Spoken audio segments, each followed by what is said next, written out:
Welcome, friend, to this peaceful hour where we gently peel back the layers of time. Tonight, our story takes place in a world far removed from ours, but still tenderly human. Whether you're drifting off or just looking to slow the pace of your evening, I'm grateful you're here. I'd love to hear where you're listening from, what city or country, and what time it is as you press play. It always amazes me how history can bring strangers together. If this kind of calm historical storytelling brings you peace, consider subscribing. We have many more stories to lull us into the quiet night. Now, we all complain about modern dating, right? Apps that don't work, ghosting, awkward small talk over overpriced coffee. But imagine if your biggest dating worry wasn't whether someone would text you back, but whether they'd survive the winter. Imagine if meeting the parents meant literally asking permission from a feudal lord who owned your potential partner, like property. Or if your idea of romance involved checking each other for open sores and hoping neither of you had been accused of witchcraft recently. The truth is, medieval dating was so brutal that it makes today's worst Tinder horror stories look like fairy tales. We're talking about an era where love was a luxury most couldn't afford, where marriages were business transactions, and where the average person had about as much say in their romantic life as livestock being traded at market. Over the next few parts, we're going to uncover exactly why finding love in medieval times was an absolute nightmare. We'll explore how the rigid class system turned romance into a political chess game, how the Catholic Church controlled every aspect of intimate relationships, and how basic hygiene issues made physical attraction, well, challenging to say the least. But here's what's really shocking. Many of the dating problems we think are uniquely modern actually have their roots in these medieval disasters. The pressure to marry young medieval invention, arranged relationships. They basically created the template. Even the idea that romance should be this dramatic, tortured experience comes straight from medieval courtly love traditions that were designed to be impossible to fulfill. First, let's talk about something that would make modern dating apps seem like paradise, the complete and utter lack of choice that defined medieval romance. If you think your dating pool is limited now, imagine living in a village of maybe 50 people, where half are related to you, a quarter are already married, and the rest are either too young, too old, or have been claimed by the local lord for political marriages. In medieval society, your romantic options weren't determined by compatibility, shared interests, or even basic attraction. They were determined by your social class, your family's financial situation, and often by people who had never even met you. The idea of dating around, getting to know different people, or heaven forbid, marrying for love, that was not just rare, it was considered dangerous and potentially heretical. For peasants, which made up about 90% of the population, romance was essentially a luxury they couldn't afford. When you're working from sunrise to sunset just to survive, when a bad harvest means your family starves, and when your entire life is controlled by a feudal lord who sees you as barely more than property, finding love becomes a secondary concern to finding someone who can help you not die.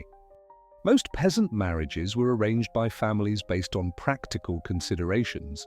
Can this person work the land? Do they come with a dowry of livestock or tools? Are they healthy enough to bear children and work until they drop dead in their 30s? Romance wasn't even part of the equation because romance was seen as a dangerous distraction from the serious business of survival. And here's where it gets really dark.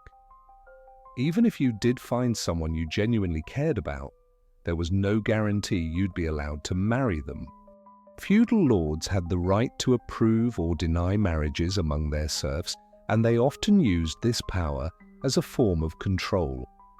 If you were a productive worker, your lord might refuse to let you marry someone from another village because losing you would hurt his economic interests. But surely the nobility had it better, right? They had wealth, power, and the luxury of choice that peasants could only dream of. Well, not exactly. If anything, Noble marriages were even more calculated and loveless than peasant ones because the stakes were so much higher. When you're part of the ruling class, your marriage isn't just about your personal happiness, it's about military alliances, territorial control, and political power that could affect thousands of people.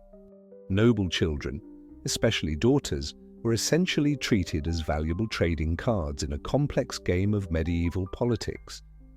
A young noblewoman might find herself betrothed to a man she'd never met, possibly decades older than her, purely because her marriage would secure a military alliance or settle a territorial dispute. Her feelings about this arrangement were not just irrelevant. Expressing dissatisfaction with an arranged marriage could be seen as treason against her family's interests.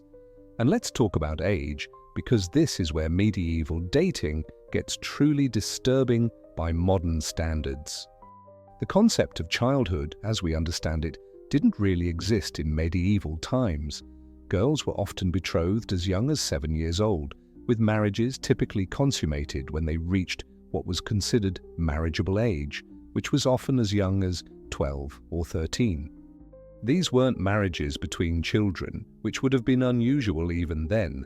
These were marriages between young girls and often much older men, arranged for political or economic reasons. A 12-year-old girl might find herself married to a 30-year-old man she'd met once at the betrothal ceremony, expected to manage a household, bear children, and navigate complex political relationships while still being, by any reasonable standard, a child herself. The mortality rates tell the whole horrifying story. Many young women died in childbirth, not just because medieval medicine was primitive, but because their bodies simply weren't ready for pregnancy and childbirth. The pressure to produce male heirs meant that surviving a first pregnancy was often followed immediately by attempts at a second, then a third, until either a son was born or the woman died trying. For men, the situation wasn't much better, it was just different. Young noblemen might have slightly more freedom in their romantic choices, but they were still expected to marry for political advantage rather than personal preference. If they were younger sons with no inheritance prospects, they might be forced into the church, whether they had a religious calling or not, effectively removing them from the marriage market entirely. But here's what makes this even more twisted. The medieval period actually invented the concept of romantic love that still tortures us today. The tradition of courtly love, popularized by troubadours and poets, created this idealized vision of romance that was deliberately designed to be impossible to achieve. Courtly love typically involved a knight falling desperately in love with a married noblewoman, then spending years performing increasingly elaborate acts of devotion while never actually consuming the relationship. This wasn't just entertainment, it was a social safety valve that allowed people to fantasize about passionate romance while maintaining the rigid marriage structures that kept society stable. The problem is that this tradition created the idea that true love should be tortured, impossible, and preferably tragic. It gave us the notion that if love comes too easily, it's not real love. Sound familiar? This medieval invention is still messing with our heads today, making us think that healthy, straightforward relationships are somehow less romantic than dramatic, complicated ones. And we haven't even gotten to the practical horrors yet.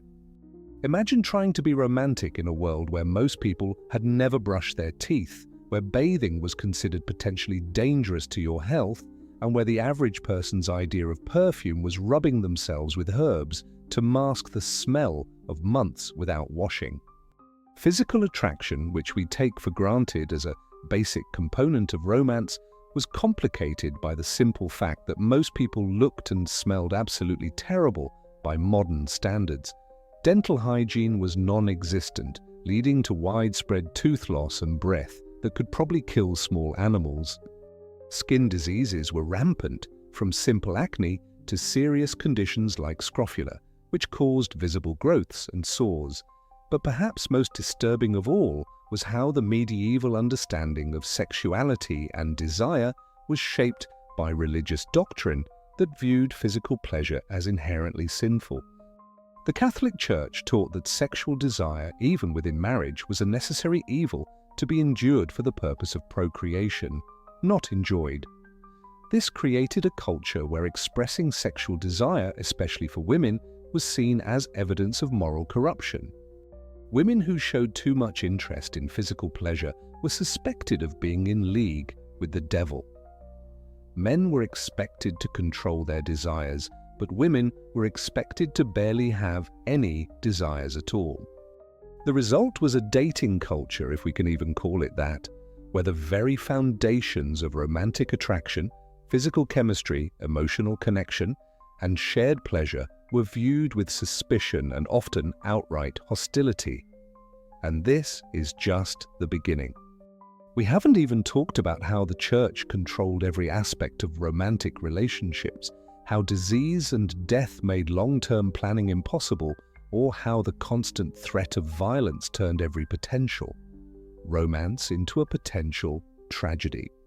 Medieval dating wasn't just difficult, it was a nightmare that combined the worst aspects of arranged marriage, religious extremism, and brutal social inequality into a system that treated love as either a dangerous luxury or a useful tool for political control.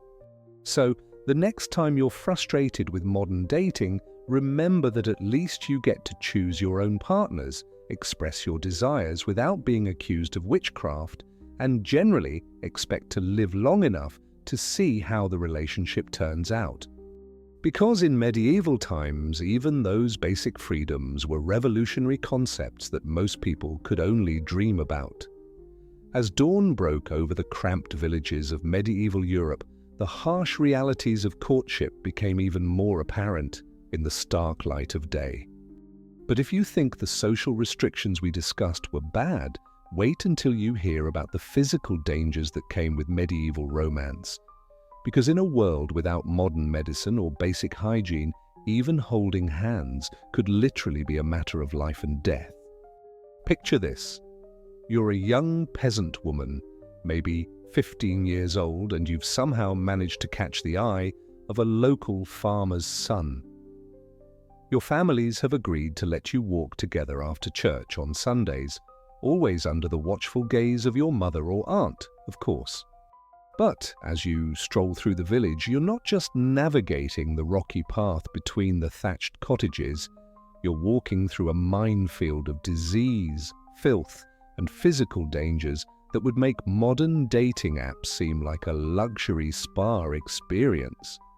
The streets beneath your feet aren't paved with cobblestones or even packed dirt. They're flowing rivers of human and animal waste, rotting food scraps, and God knows what else. The smell alone would knock a modern person unconscious. Pigs roam freely, rooting through garbage and relieving themselves wherever they please. Chickens scatter underfoot, leaving their own contributions to the aromatic symphony. And in the summer heat, the stench becomes so overwhelming that people regularly faint just from walking outside. But the smell is the least of your worries. Every step you take is potentially exposing you to deadly diseases that we've completely forgotten about today. Cholera lurks in the contaminated water wells, dysentery spreads through the poorly prepared food, and typhoid fever can strike anyone, anywhere, at any time. The Black Death might have been the most famous killer of the medieval period, but it was just one player in a whole orchestra of diseases that could end your romantic dreams permanently. Now, imagine trying to have an intimate conversation with your potential suitor while navigating this biological wasteland. You can't exactly lean in close for a romantic whisper when the person next to you might be carrying any number of infectious diseases. And forget about that cute habit of sharing food or drinks. In medieval times, sharing a cup of ale with your beloved wasn't romantic, it was Russian roulette. The lack of basic dental hygiene meant that getting close enough for a kiss was an assault on all your senses. Without toothbrushes, toothpaste, or any understanding of oral hygiene, most people's breath was absolutely revolting. Teeth rotted out of people's heads by their 20s. Gums bled constantly, and the smell of decay was so common that it was just accepted as a normal part of human interaction. But let's say you're brave enough to overlook the apocalyptic state of medieval hygiene. Let's say you found someone whose company you genuinely enjoy. Despite the fact that they smell like a combination of barnyard animals and rotting vegetables, you still have to contend with the physical dangers that lurked around every corner. Medieval towns and villages were not built with safety in mind. Buildings collapsed regularly because construction standards were basically non-existent. Fire was a constant threat because everything was made of wood and thatch, and people cooked over open flames inside their homes. A romantic evening by the firelight could quickly turn into a desperate fight for survival if a spark caught the wrong piece of straw. And then there were the human dangers. Medieval society was incredibly violent, and that violence wasn't restricted to battlefields or tavern brawls. Domestic violence was not only common, it was legally protected. A husband could beat his wife with virtually no consequences as long as he didn't kill her outright. Women had no legal recourse, no shelters to flee to, and no economic independence that would allow them to escape abusive relationships. Even if your romantic interests seemed kind and gentle during your carefully supervised courtship, there was no way to know what kind of person they would become once you were legally bound to them. Marriage was a permanent contract with no escape clause, and many women discovered too late that their husbands were violent, cruel, or simply indifferent to their well-being. The physical act of intimacy itself was fraught with dangers that we can barely comprehend today. Without any understanding of sexual health or reproduction, without contraception or proper medical care, every romantic encounter was potentially life-threatening. Sexually transmitted diseases ran rampant through medieval populations, causing everything from painful sores to madness to death. For women, pregnancy was essentially a death sentence waiting to happen. Maternal mortality rates were staggering. It's estimated that between 1 in 10 and 1 in 4 women died in childbirth, and those who survived often suffered from complications that plagued them for the rest of their lives. Imagine trying to enjoy your wedding night, knowing that every act of intimacy could lead to a pregnancy that might kill you. And if you did survive childbirth, you'd likely face it again and again. Without reliable contraception, most married women were pregnant almost constantly from their wedding day until menopause or death, whichever came first. The average medieval woman who survived to adulthood could expect to give birth to 6 or 7 children, though many of those children wouldn't survive their first year. The infant mortality rate was so high that parents often didn't even name their children until they were several months old, because the chances of the baby dying were simply too great to risk the emotional attachment. Imagine the psychological toll of losing child after child, of never knowing if this pregnancy would be the one that killed you, of watching your body break down from the constant cycle of pregnancy and childbirth. But even if you managed to navigate all these physical dangers, even if you found a partner who was kind and gentle, even if you survived multiple pregnancies and childbirth, you still had to contend with the simple, brutal fact that life in medieval times was short and unpredictable. The average life expectancy was somewhere between 30 and 40 years old. This wasn't because people aged faster, but because so many died young from disease, violence, or accidents that it dragged down the average. If you were lucky enough to survive childhood, you might live to see 50 or 60, but you'd be considered ancient by medieval standards. This meant that most romantic relationships were tragically brief. You might marry at 15 and be widowed by 25. You might finally find true love only to watch your partner waste away from a disease that would be easily treatable today. The constant presence of death cast a shadow over every relationship, every moment of happiness. And yet, despite all these overwhelming obstacles, despite the disease, violence, and early death, people still fell in love. They still wrote poetry and sang songs about their beloved. They still risked everything for a chance at happiness, however brief it might be. In some ways, this makes medieval romance more poignant, not less. When life was so uncertain and death was always lurking just around the corner, every moment of connection, every gentle touch, and every shared smile became infinitely precious. People didn't have the luxury of taking love for granted because they knew how quickly it could be snatched away. But it also meant that romantic relationships were often desperate and intense in ways that we might find uncomfortable today. When you might only have a few years together, when pregnancy could be a death sentence, and when disease could strike at any moment, love became a high-stakes gamble with everything on the line. The physical dangers of medieval dating weren't just inconveniences or minor health risks. They were existential threats that shaped every aspect of how people approached romance and relationships. The very act of falling in love was an act of incredible courage in the face of overwhelming odds. As we continue our journey through the nightmare of medieval dating, we'll explore how these physical dangers combined with social restrictions and economic realities to create a system of courtship that was unlike anything we can imagine today. Because if you think dodging diseases and death was challenging, wait until you hear about the economic factors that could make or break a medieval romance before it even began. Why dating was a nightmare in medieval times, Part 3.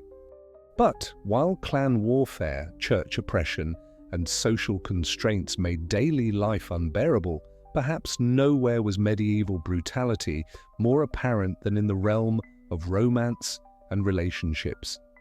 If you thought modern dating was complicated, imagine trying to find love in an era where a simple kiss could literally kill you, where marriages were business transactions, and where the very act of courtship was governed by a toxic mix of religious zealotry and aristocratic manipulation.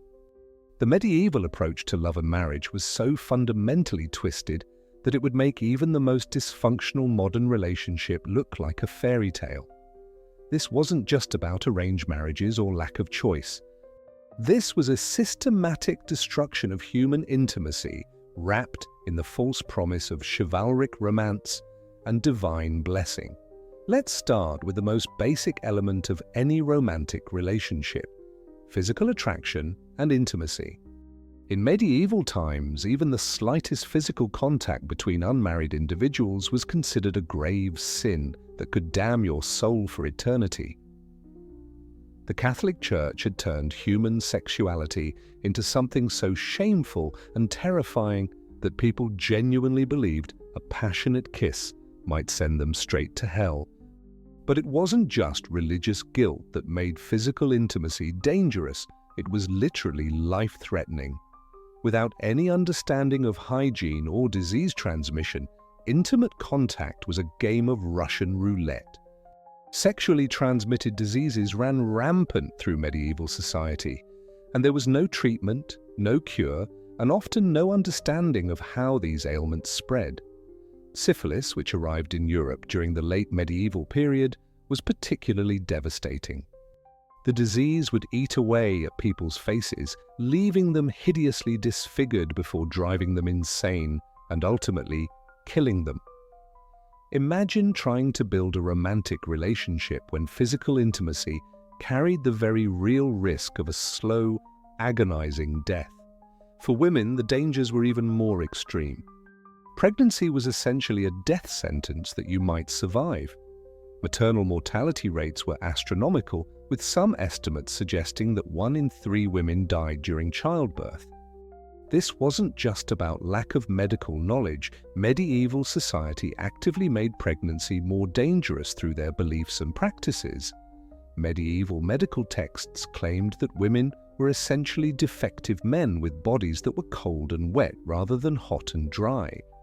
This fundamental misunderstanding of female anatomy meant that medical treatments for pregnant women were often harmful or deadly.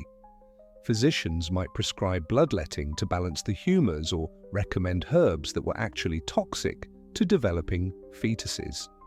The church made things worse by teaching that the pain of childbirth was God's punishment for Eve's original sin.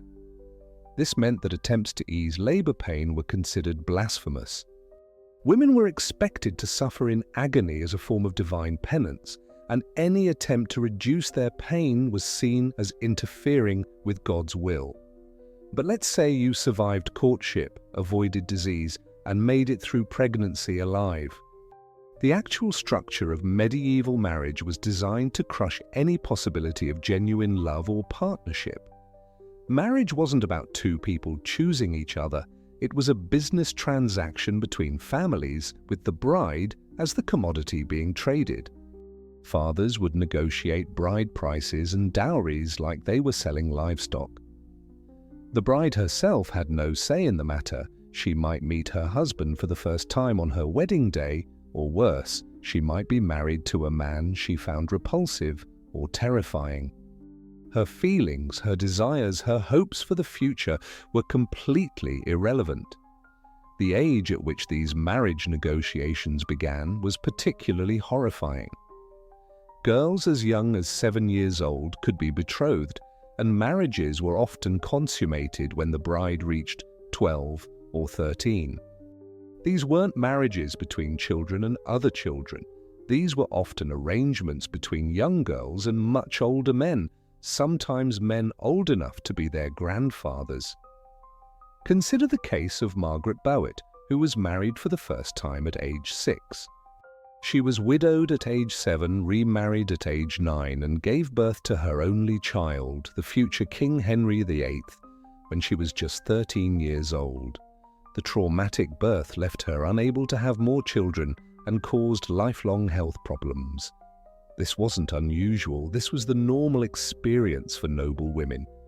For peasant women, the situation was different, but no less awful. While they might have slightly more say in their marriages, their options were still severely limited by economic necessity and social pressure. A peasant woman who remained unmarried was essentially condemned to a life of poverty and vulnerability. She had no legal rights, no means of supporting herself, and no protection from violence or exploitation. The economic realities of medieval life meant that marriages were primarily about survival rather than love. Families needed to pool resources to have any hope of making it through famines, diseases, and the constant threat of violence. Romance was a luxury that most people simply couldn't afford. Even among the nobility, where there was theoretically more freedom and resources, the political implications of marriage made genuine love nearly impossible. Noble marriages were diplomatic alliances designed to secure territory, forge military partnerships, or end conflicts between warring families. The personal happiness of the bride and groom was irrelevant compared to these larger political considerations. This led to the bizarre medieval concept of courtly love, which was essentially a systematic romanticization of adultery. Since marriages were political arrangements rather than love matches, the only way to experience passionate romance was through affairs. Courtly love literature celebrated these extramarital relationships, creating an entire culture that worshipped forbidden love while simultaneously condemning it. The stories of courtly love were filled with impossible tragic romances. Knights would pledge their eternal devotion to married ladies, pine away for love they could never have, and perform great deeds in honor of women they could never touch. These weren't stories about healthy relationships. These were fantasies about the very impossibility of love in medieval society. Take the story of Lancelot and Guinevere, which became one of the most famous examples of courtly love. Lancelot, the greatest knight of the Round Table, falls desperately in love with Queen Guinevere, who is married to his lord and friend, King Arthur. Their love is presented as noble and pure precisely because it can never be consummated without destroying everything they both hold dear. The story ends in tragedy, with their forbidden love ultimately leading to the downfall of Camelot itself. These stories weren't just entertainment, they were a reflection of the fundamental impossibility of combining love and marriage in medieval society. The very concept of romantic love was associated with tragedy, impossibility, and destruction. Love was something that happened outside of marriage, and marriage was something that happened without love. The Church's teachings about sexuality made this situation even worse. Medieval Christianity had a deeply conflicted relationship with human sexuality. On one hand, marriage was considered a sacrament blessed by God. On the other hand, sexual desire was seen as inherently sinful, even within marriage. Church doctrine taught that the only acceptable reason for marital sex was procreation. Any sexual activity that was done for pleasure, even between married couples, was considered sinful. This meant that even the most legitimate church-sanctioned relationships were poisoned by guilt and shame around physical intimacy. Medieval penitential manuals, which provided guidelines for confessors, contained incredibly detailed lists of sexual sins and their appropriate punishments. These texts reveal an obsession with controlling and regulating every aspect of human sexuality. Married couples were told exactly which sexual positions were acceptable, which days of the week they could have sex, and how they should feel about it. The Church taught that women who enjoyed sex were particularly sinful, as this suggested they were controlled by their base animal nature rather than their spiritual nature. This created an impossible situation for women who were expected to participate in sexual activity for reproduction, but were condemned if they found any pleasure in it. Men weren't exempt from this sexual shame either. Medieval Christianity promoted the idea that truly holy men should be celibate like priests and monks. This meant that even married men were seen as spiritually inferior to those who had renounced sexual activity entirely. Marriage was presented as a kind of spiritual compromise for those who were too weak to achieve true holiness. This toxic approach to sexuality had devastating effects on medieval relationships. Couples were taught to approach physical intimacy with shame and guilt rather than joy and connection. The Church's obsession with sexual purity created a culture where natural human desires were seen as evidence of moral failure. The legal status of women in medieval society made genuine partnership between spouses virtually impossible. Under medieval law, women were essentially property. First, they belonged to their fathers, then to their husbands.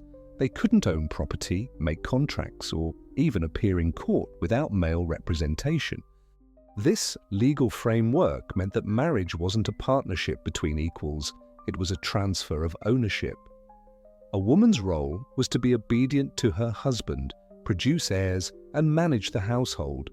Her own thoughts, feelings, and desires were legally irrelevant. Medieval marriage ceremonies reflected this property-based understanding of the relationship. The bride's father would literally hand her over to the groom, symbolically transferring ownership. The bride herself often had no speaking role in the ceremony. She was present as the object being transferred, not as an active participant in creating a new relationship. The concept of marital rape didn't exist in medieval law because wives were considered to have given permanent consent to sexual activity when they married. A husband could force himself on his wife whenever he wanted, and she had no legal recourse. This wasn't seen as violence or abuse, it was seen as a husband exercising his legitimate rights over his property. Domestic violence was similarly normalized and legally protected. Medieval law explicitly gave husbands the right to physically discipline their wives as long as they didn't cause permanent injury or death. The phrase rule of thumb allegedly comes from the medieval legal principle that a man could beat his wife with a stick as long as it was no thicker than his thumb. Women who tried to escape abusive marriages faced enormous obstacles. Divorce was nearly impossible to obtain, and even when it was granted, divorced women lost access to their children and any financial support. A woman who left her husband was essentially choosing homelessness and destitution over abuse. The few options available to women who wanted to escape marriage were themselves problematic. Becoming a nun was one alternative, but this required a substantial dowry and meant giving up any possibility of romantic love or motherhood. Some women chose to become anchoresses, walling themselves up in tiny cells attached to churches and spending the rest of their lives in prayer and isolation. For peasant women, even these limited options weren't available. They couldn't afford the dowries required to enter convents, and they couldn't survive without the economic protection that marriage provided. They were trapped in a system that offered them no real choices and no escape from relationships that might be violent, loveless, or both. The medical understanding of love and attraction in medieval times was equally horrifying. Medieval physicians believed that love was essentially a form of mental illness. They called it love's sickness or heroic love, and they treated it as a dangerous medical condition that needed to be cured. According to medieval medical theory, falling in love caused an imbalance in the body's humors, leading to symptoms like loss of appetite, sleeplessness, and obsessive thoughts about the beloved. Physicians prescribed treatments that included bloodletting, purging, and even surgery to cure patients of their romantic feelings. Some medical texts suggested that lovesickness was caused by looking too intensely at an attractive person, allowing their image to become lodged in the lover's brain like a physical object. The recommended treatment was to avoid the beloved entirely and focus the mind on other things, essentially treating love like an addiction that needed to be overcome. This medicalization of romantic feelings meant that even the experience of falling in love was pathologized and treated as a problem to be solved rather than an emotion to be celebrated. Young people who showed signs of romantic attachment were often subjected to medical interventions designed to cure them of their feelings. The economic realities of medieval life created additional obstacles to romantic relationships. For most people, simply surviving was a full-time occupation that left little time or energy for courtship. Peasants worked from dawn to dusk just to produce enough food to stay alive. They couldn't afford the luxury of extended courtship rituals or romantic gestures. Even when peasants did marry for love, their relationships were constantly strained by the brutal realities of medieval life. Chronic hunger, disease, and the threat of violence created enormous stress on marriages. Couples might go months without adequate food, watching their children waste away from malnutrition while being powerless to help them. The high infant mortality rate meant that most couples would experience the death of multiple children. Some estimates suggest that up to half of all children died before reaching adulthood. This constant grief and loss created enormous emotional strain on marriages as couples struggled to cope with repeated trauma while still trying to maintain their relationship. The seasonal nature of medieval agricultural life created additional stress on relationships. During harvest time, couples might work 18 hours a day for weeks on end, with no time for intimacy or connection. During winter, they might be trapped together in tiny, cold cells with nothing to do but wait for spring, creating tension and conflict from forced proximity. For the nobility, the pressures were different, but equally destructive to romantic relationships. Noble marriages were constantly scrutinized for their political implications. Couples couldn't express affection publicly without it being interpreted as a political statement. A noble wife who appeared too happy with her husband might be seen as supporting his political faction, potentially making her a target for his enemies. The elaborate rituals of courtly life also created barriers to genuine intimacy. Noble couples were rarely alone together, constantly surrounded by servants, courtiers, and political advisors. Even their most private moments were subject to political interpretation and social scrutiny. The concept of romantic love as we understand it today simply didn't exist in medieval society. The idea that marriage should be based on mutual affection, shared interests, and emotional compatibility was completely foreign. Marriage was about duty, survival, and political alliance. Love, if it existed at all, was something that might develop after marriage, not something that should precede it. This doesn't mean that medieval people didn't experience deep emotions or form strong attachments, but these feelings were not considered a valid basis for major life decisions like marriage. Personal happiness was seen as less important than family honor, social stability, and religious duty. The literature of the period reflects this understanding of love as something dangerous and disruptive. In medieval stories, love typically leads to tragedy, madness, or death. Characters who follow their hearts rather than their duties are usually punished for their choices. The message was clear: romantic love was a destructive force that should be suppressed in favor of more practical considerations. Even the rare examples of apparently happy medieval marriages were often built on foundations that would be considered problematic today. The famous love letters between Abelard and Eloise, for example, began when Abelard was Hel's teacher and she was his teenage student. Their relationship involved significant power imbalances and age differences that would be considered inappropriate by modern standards.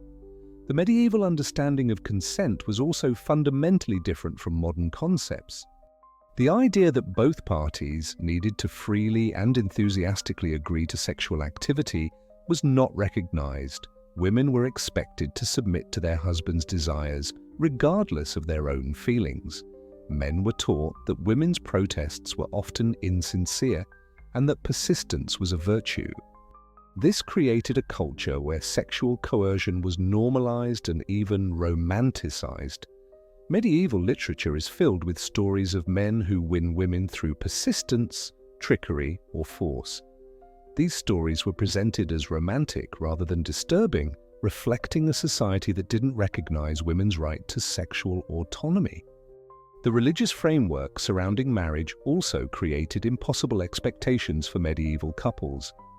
Marriage was supposed to be a sacred bond that reflected the relationship between Christ and the Church. This put enormous pressure on couples to maintain an appearance of perfect harmony, even when their relationships were troubled. At the same time, the Church taught that earthly relationships were inherently inferior to spiritual ones. Married couples were told that their love for each other should always be secondary to their love for God. This created a built-in hierarchy that undermined the foundation of their relationships. The Church's emphasis on the afterlife also affected how people approached their marriages. Since earthly life was seen as temporary and relatively unimportant compared to eternal salvation, there was less incentive to work on improving relationships or resolving conflicts. Suffering in marriage was often seen as spiritually beneficial, a form of penance that would be rewarded in heaven. Medieval society's obsession with social hierarchy created additional barriers to romantic relationships. People were expected to marry within their social class, and relationships that crossed class boundaries were heavily discouraged or forbidden. This severely limited the pool of potential partners and often forced people into incompatible matches. Even within the same social class, families were concerned with maintaining or improving their status through marriage. This meant that personal compatibility was less important than factors like wealth, land ownership, and family connections. A couple might be perfectly suited to each other emotionally, but forbidden to marry because their union wouldn't advance their family's interests. The elaborate rules governing courtship and marriage also made it difficult for people to get to know each other before committing to a lifetime together. Unmarried men and women were rarely allowed to spend time alone together, and their interactions were heavily supervised and regulated. This meant that couples often entered marriage as virtual strangers. The physical living conditions of medieval life created additional challenges for romantic relationships. Most people lived in small, crowded spaces with little privacy. Peasant families often shared single-room houses with their livestock, while even noble households were crowded with servants and retainers. The lack of privacy made it difficult for couples to develop intimate connections or work through relationship problems. The constant threat of violence in medieval society also affected relationships. Men were expected to be warriors, ready to fight and die for their lords at any moment. This meant that women lived with the constant fear that their husbands might not return from the next battle or raid. The uncertainty made it difficult to plan for the future or invest emotionally in relationships. For women, the threat of sexual violence was constant and pervasive. During times of war, rape was considered a normal part of conquest. Even during peacetime, women had little protection from sexual assault, especially if they were from lower social classes. This created a culture of fear that made it difficult for women to feel safe in their relationships with men. The medieval legal system provided little recourse for victims of domestic violence or sexual assault. Women who accused men of rape were often not believed, and even when they were, the punishments were usually light. The legal system was designed to protect male authority and property rights, rather than individual safety or well-being. As we've seen throughout this exploration of medieval life, the prospects for finding genuine love and happiness in romantic relationships were nearly non-existent. The combination of religious oppression, social constraints, economic pressures, medical ignorance, legal inequality, and constant physical danger created a perfect storm of relationship dysfunction. Medieval dating wasn't just difficult or challenging, it was a systematic assault on human intimacy and connection. The very institutions that were supposed to support and protect relationships, the church, the legal system, the family structure, were designed in ways that made genuine love and partnership virtually impossible. When we look back at the medieval period, we often focus on the grand narratives of kings and battles, of cathedral building and crusades. But for the vast majority of people living through this era, the most fundamental human experience, the search for love and companionship, was corrupted by forces beyond their control. The medieval approach to romance created generations of people who were taught to fear their own desires, distrust their own feelings, and accept loveless relationships as normal and even virtuous. It's a sobering reminder of how social systems can shape and distort the most basic human experiences and how far we've come in recognizing the fundamental right to love and be loved freely. Looking at your script summary and the reference videos, I'll continue with part 4, focusing on the complex dynamics of medieval relationships and the dangerous pursuit of love in an era where romance could literally be deadly. But even for those fortunate enough to find love within the confines of marriage, the medieval world presented countless threats to romantic happiness. Disease was perhaps the cruelest enemy of all lasting relationships. The average lifespan hovered around 30 years, meaning that most couples could expect their unions to be cut tragically short. A husband might watch helplessly as his wife succumbed to childbirth complications, or a bride might find herself widowed before her 20th birthday when plague swept through their village. The Black Death alone destroyed millions of families across Europe. Imagine the horror of watching your beloved develop the telltale black swellings, knowing that within days they would be gone forever.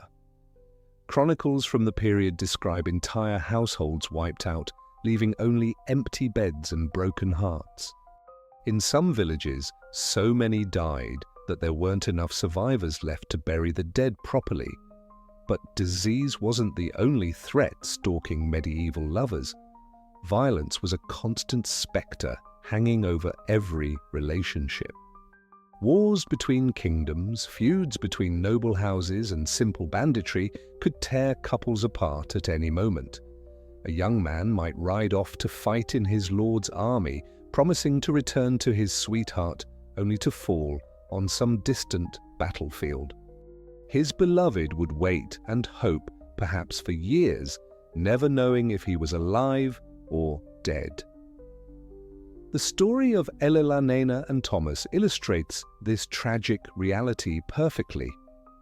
Elena was the daughter of a minor lord promised in marriage to secure a political alliance.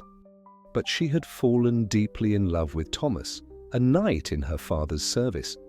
Their secret meetings in the castle gardens were the stuff of troubadour songs, stolen kisses beneath the moonlight, whispered promises of eternal devotion, dreams of somehow being together despite the impossible circumstances. When Thomas volunteered to join a crusade to the Holy Land, Elellanena begged him not to go, but his honor demanded it, and besides, he hoped that distinguishing himself in battle might somehow earn him the right to ask for her hand. They spent one last night together before his departure, making vows that only God could witness. Thomas never returned. Word came back that he had died of fever in some foreign land, his body buried in unmarked ground far from home. Elellanena was forced to marry her intended betrothed as planned, but those who knew her said she never smiled again. She bore her husband 3 children and lived to see grandchildren, but part of her had died with Thomas in that distant desert. Such stories were heartbreakingly common in medieval times. Love was a luxury that few could afford to pursue, and even fewer could hope to keep. The harsh realities of life in this brutal era meant that happiness was always temporary, always under threat from forces beyond anyone's control. For the peasant classes, the situation was even more dire. A farmer's wife might lose her husband to accident, disease, or simple exhaustion from backbreaking labor. Without his protection and income, she would face destitution unless she could quickly remarry. But finding a new husband while caring for young children was no easy task. Many widows were forced to beg, steal, or sell themselves just to survive. The church offered little comfort to those suffering from broken hearts. In fact, religious doctrine taught that earthly love was a distraction from divine devotion. Priests preached that too much affection for one's spouse could damn the soul, as it took attention away from the proper worship of God. Marriages were meant to be partnerships for survival and procreation, not unions of passion and romance. This created a terrible paradox for medieval couples. The very emotions that made life bearable, love, desire, joy in each other's company, were considered spiritually dangerous. Husbands and wives were expected to care for each other, but not too much. They could find comfort in companionship, but passionate love was seen as a sin that needed to be confessed and atoned for. The troubadour tradition of courtly love only made things worse for actual married couples. These elaborate fantasies of noble knights wooing unattainable ladies created impossible standards for real relationships. How could an exhausted farmer competing with ploughing fields measure up to the romantic ideals sung about in great halls? How could his wife, worn down by childbirth and endless labor, feel beautiful when compared to the ethereal maidens of poetry? The gap between romantic fantasy and harsh reality was enormous. While minstrels sang of eternal devotion and pure love, actual couples struggled just to keep their families fed and alive. Romance was a privilege of the wealthy and idle, not something ordinary people could afford to indulge in. Even physical intimacy was fraught with danger and shame. The church taught that sexual desire, even between married couples, was inherently sinful. Intercourse was only permissible for procreation, and even then it should be approached with reluctance and minimal pleasure. Couples were forbidden from intimacy during Lent, Advent, feast days, fast days, Sundays, Wednesdays, Fridays, and Saturdays. When you calculated all the prohibited times, married couples were only supposed to be intimate for about 40 days per year. But perhaps most tragically of all, the constant threat of death meant that opening one's heart to love also meant accepting inevitable, devastating loss. In a world where children regularly died before their 5th birthday, where plague could strike without warning, and where violence lurked around every corner, loving someone deeply was an act of extraordinary courage. Medieval people learned to guard their hearts out of necessity. Getting too attached to anyone, spouse, child, parent, friend, was a recipe for unbearable grief. Yet somehow, despite all these obstacles and dangers, love persisted. People continued to fall for each other, to risk everything for stolen moments of happiness, and to build lives together, knowing how fragile and temporary they might be.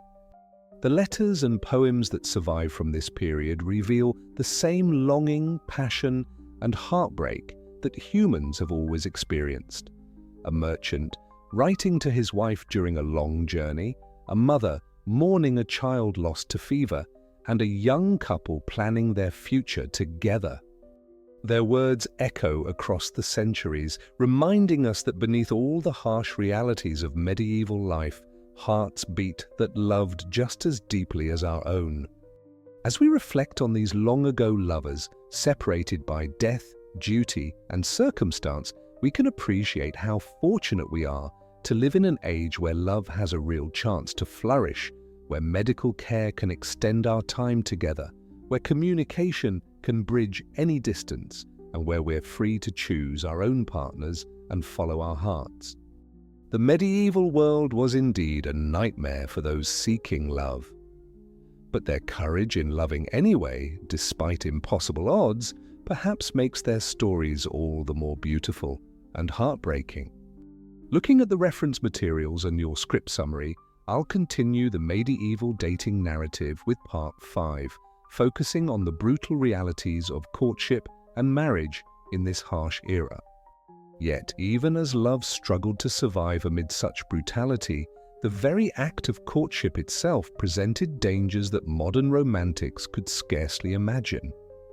For in medieval times, the simple pursuit of affection could lead to violence, scandal, or even death.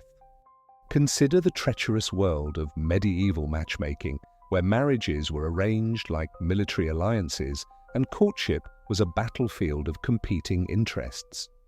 Young men seeking a bride faced not just the challenge of winning a woman's heart, but navigating a labyrinth of family politics that could turn deadly at a moment's notice. A poorly chosen romantic gesture or an unauthorized advance could spark blood feuds that lasted generations. The story of Thomas Dashby illustrates these perils perfectly. A minor knight's son in 14th century England, Thomas fell deeply in love with Margaret, the daughter of a rival family. Their secret courtship seemed innocent enough. Stolen glances across the manor hall, whispered conversations in shadowed alcoves, and the exchange of small tokens of affection. But when Margaret's father discovered their romance, he flew into a murderous rage. To him, his daughter's heart was not her own to give, but a valuable commodity to be traded for political advantage. Thomas had committed an unforgivable sin, attempting to steal what rightfully belonged to another man's negotiations. The enraged father challenged Thomas to single combat, and in the brutal melee that followed, both men lay dying in the mud, their blood mingling with the autumn rain. Margaret, the object of their affection, was married off within the month to a man 3 times her age, her own desires as irrelevant as morning mist. Such tragedies were commonplace in an era where love was viewed as a dangerous disruption to carefully laid plans. Young people learned early that their hearts were not their own, that romantic feelings were luxuries the practical world could not afford. The very language of medieval courtship reflected this harsh reality. A man did not woo a woman, he negotiated for her. Parents did not consider their children's happiness. They calculated dowries and bloodlines.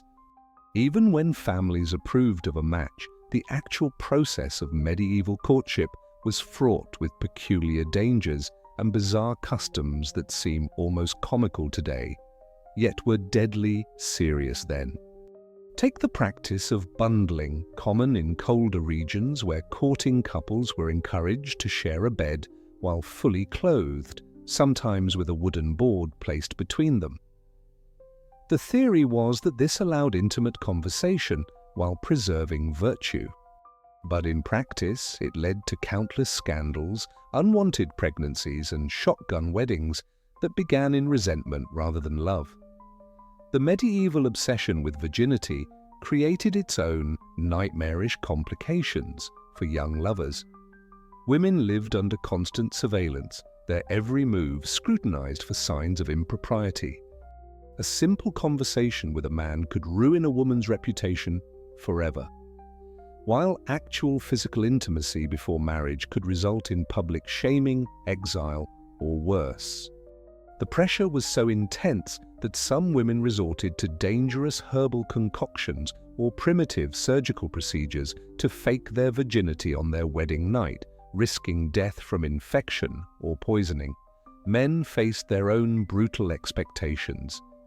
They were required to prove their worthiness through displays of martial prowess that often ended in crippling injury or death. Tournaments, supposedly chivalrous affairs, were in reality blood-soaked spectacles where young knights died trying to impress their beloveds. The romantic ideal of the knight-errant wandering the land in search of adventure to prove his love was built on a foundation of very real corpses.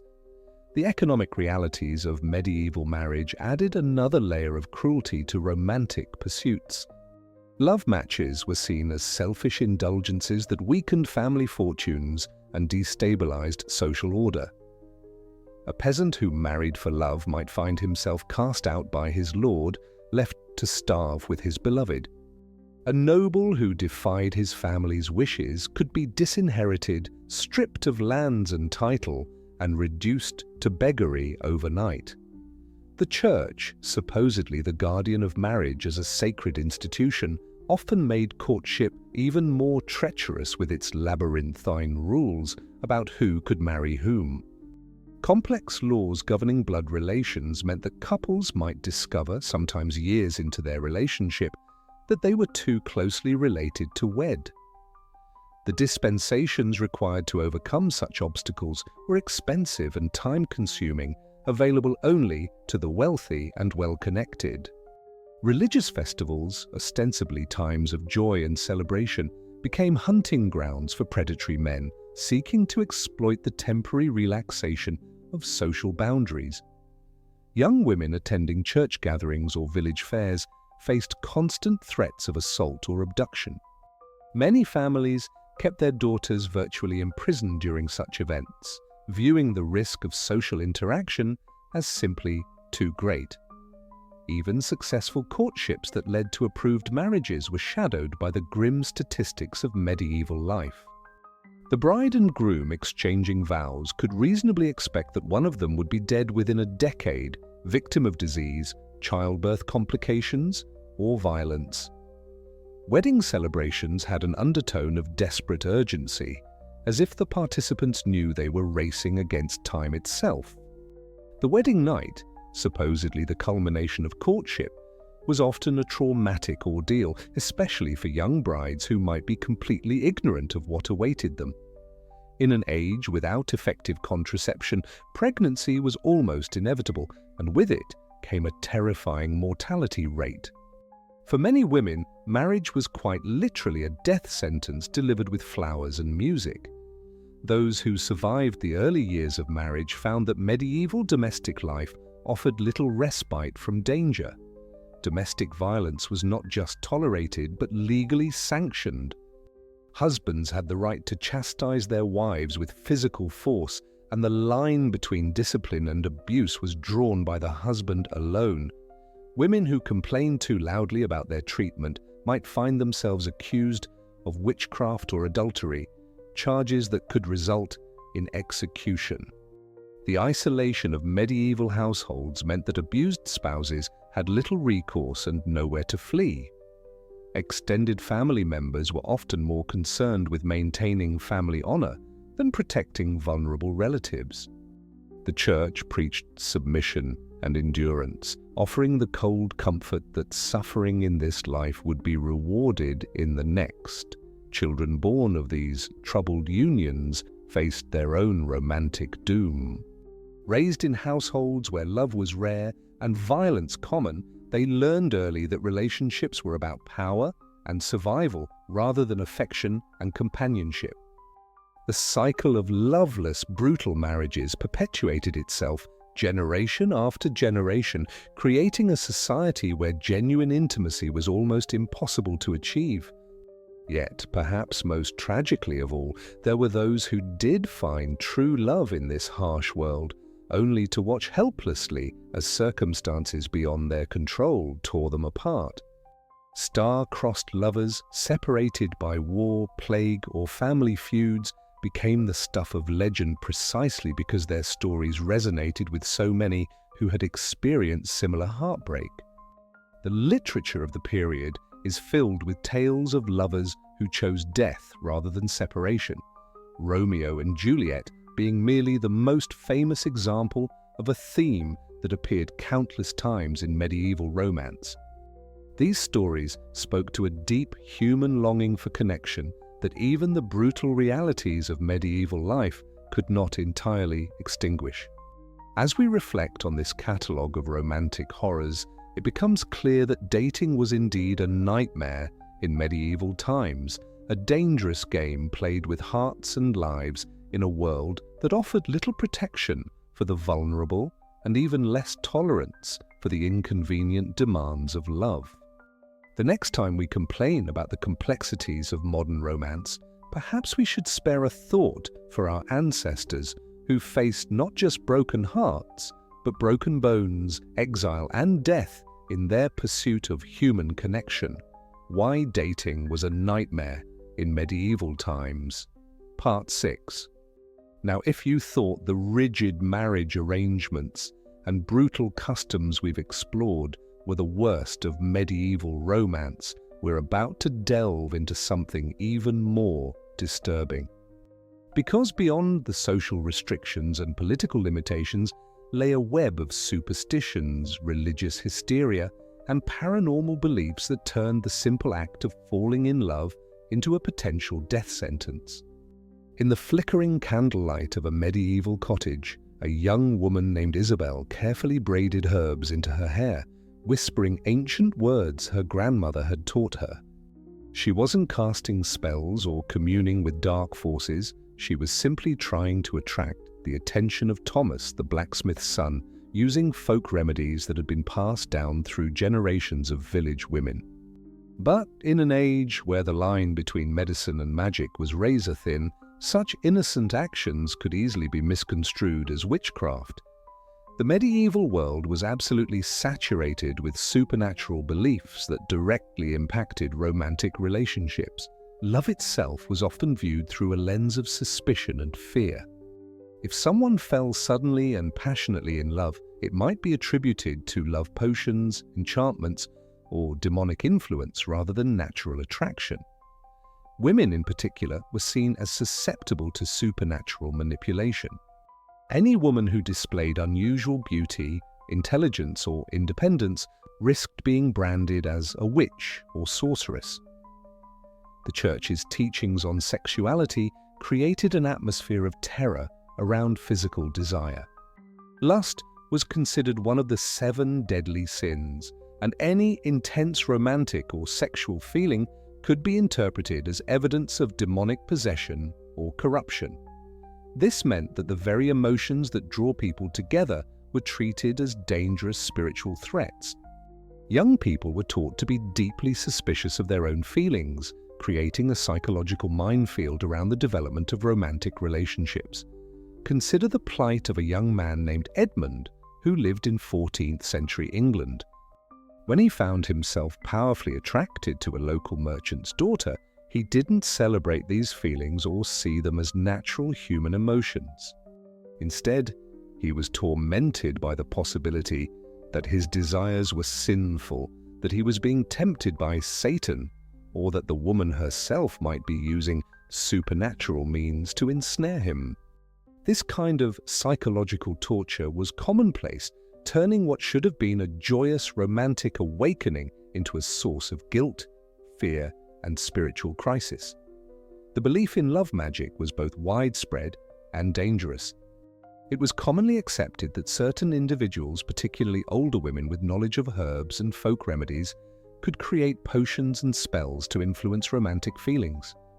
While some of these beliefs led to harmless folk practices, they also created a climate where women could be accused of witchcraft for the most innocent actions. A woman who was skilled in herbalism, who lived alone, or who was simply disliked by her neighbors could find herself facing accusations of using supernatural powers to manipulate men's affections. The witch trials that plagued Europe from the 15th through the 17th centuries had a devastating impact on romantic relationships. Women lived in constant fear that their actions, words, or even their appearance might be interpreted as evidence of supernatural powers. This created an atmosphere of suspicion and terror that poisoned relationships between men and women. Men were taught to be wary of women who were too beautiful, too intelligent, or too independent, as these qualities might indicate supernatural influence. The legal system provided no protection for those accused of love magic or witchcraft.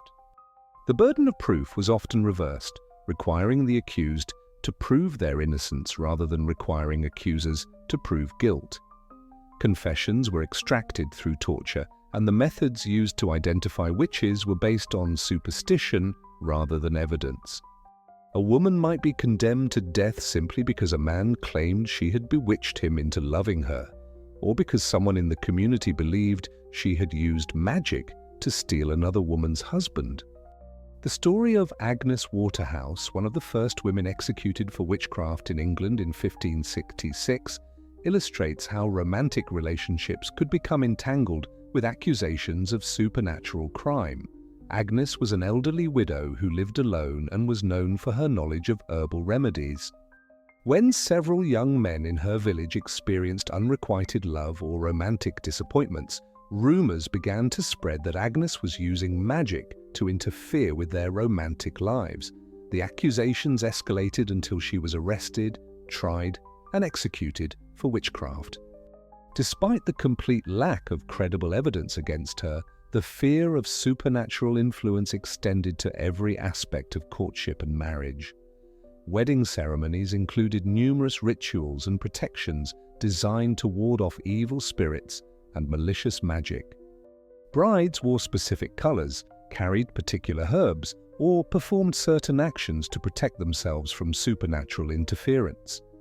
The wedding night itself was surrounded by superstitions and protective rituals, as it was believed to be a particularly vulnerable time when evil forces might try to curse the union or prevent consummation. Even the simple act of gift-giving between lovers was fraught with supernatural implications. A ring, a lock of hair, or a pressed flower could be interpreted as a magical charm or a component in a love spell. Young people had to be extremely careful about what they gave to or received from romantic interests.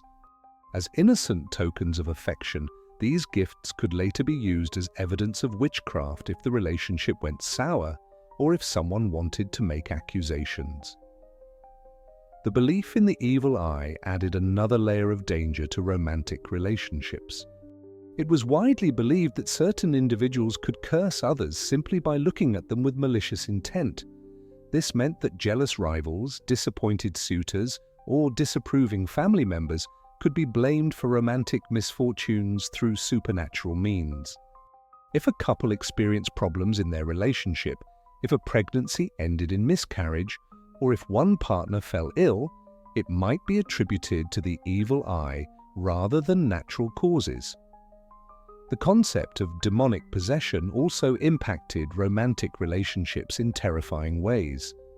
Young women who displayed unusual behavior, particularly if it involved rejecting arranged marriages or expressing strong romantic preferences, might be accused of being possessed by demons.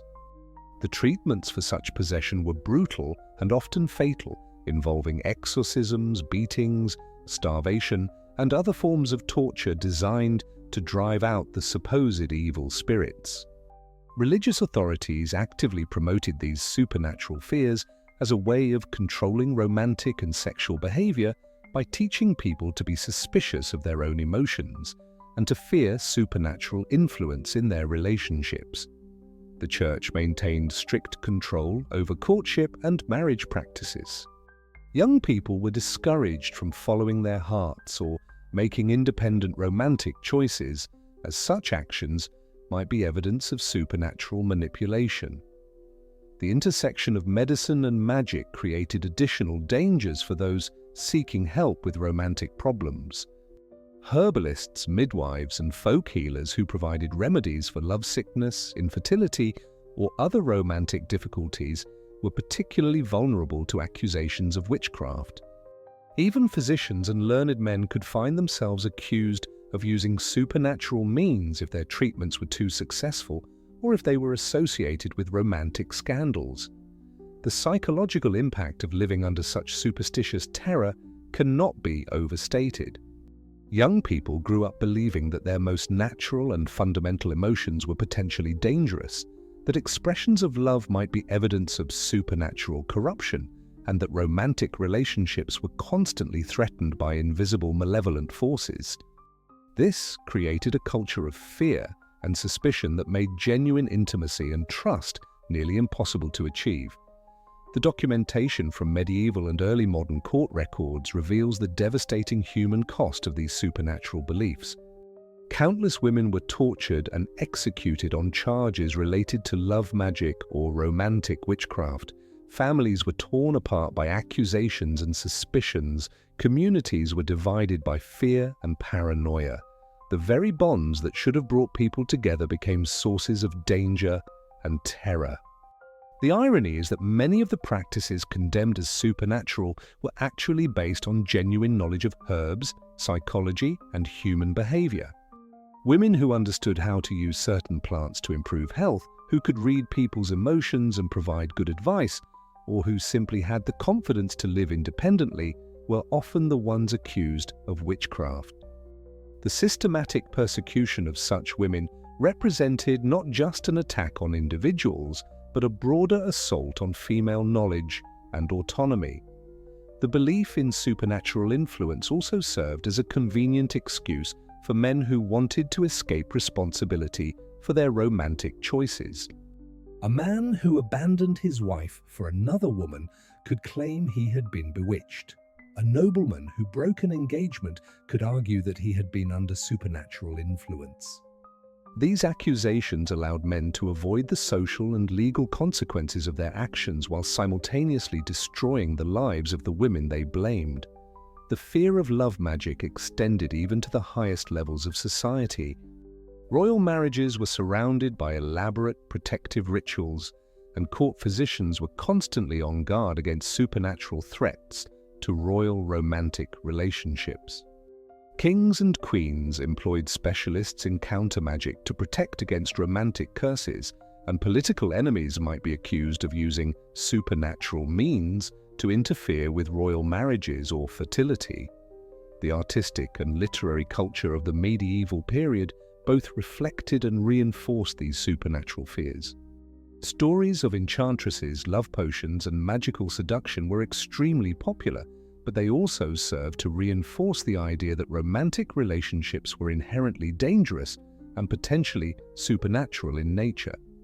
Young people absorbed these cultural messages, learning to view their own romantic experiences through a lens of suspicion and fear. The legal codes of medieval Europe reveal how thoroughly supernatural beliefs had penetrated the justice system. Laws against love magic were detailed and severe, with punishments ranging from fines and public humiliation to torture and execution.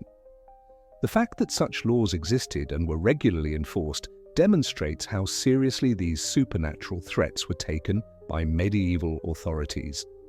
The economic impact of supernatural fears around romance was also significant. Families might spend considerable resources on protective charms, counterspells, and other supernatural defenses for their children's romantic relationships. The fear of magical interference could disrupt trade relationships, political alliances, and social connections as people became suspicious of anyone who might have supernatural motivations for their romantic advice or interference. The geographic spread of these beliefs was remarkable, extending across all of Europe and beyond. While specific practices and beliefs varied from region to region, the underlying fear of supernatural influence in romantic relationships was virtually universal. This suggests that these beliefs served important social and psychological functions, even as they caused tremendous suffering and injustice. As we reflect on this dark chapter in the history of human relationships, we see how the combination of ignorance, fear, and social control created a perfect storm of terror around the most basic human emotions. The medieval period's supernatural beliefs about love and romance represent perhaps the most extreme example in human history of how society can turn the natural desire for connection and intimacy into a source of mortal danger. The legacy of these beliefs extended far beyond the medieval period, influencing attitudes toward women, sexuality, and romantic relationships for centuries to come. The witch trials of the early modern period, the persecution of women healers and midwives, and the broader cultural suspicion of female independence all had their roots in the medieval period's supernatural fears around romance and sexuality. In examining this aspect of medieval romantic life, we gain insight not just into the past, but into the ongoing human tendency to fear and demonize what we don't understand. The medieval period's supernatural beliefs about love remind us of how dangerous it can be when ignorance and fear are allowed to override reason and compassion, and how the most beautiful aspects of human experience can be twisted into sources of terror and persecution. The young woman, Isabel, with whom we began this exploration, might have lived her entire life in fear that her innocent attempts to attract love would be misinterpreted as witchcraft. In a world where even the most natural human desires were viewed with supernatural suspicion, the simple act of falling in love became not just a personal risk, but a potential death sentence. This represents perhaps the cruelest irony of medieval romantic life, that the very emotions that make us most human were treated as evidence of inhuman corruption. Here's part 7 of the Why Dating Was a Nightmare in Medieval Times script. But perhaps the cruelest twist of fate for medieval lovers was how death itself seemed to lurk around every romantic corner. In an age where life expectancy barely reached 30 for the common folk, finding love was often a race against time itself. Young women who managed to catch the eye of a suitor faced the terrifying prospect of childbirth, which killed more mothers than any battlefield-claimed soldiers. The crude understanding of anatomy and complete absence of sterile birthing practices meant that bringing forth the fruit of love often became a death sentence. Consider the tragic tale of Marguerite de Montclair, a noblewoman whose story was recorded in the chronicles of 13th century France. At 17, she was considered ancient by medieval standards for marriage, having somehow avoided the typical arrangement that would have seen her wed at 14. When she finally fell genuinely in love with a young knight named Guillaume, their romance seemed blessed by fortune.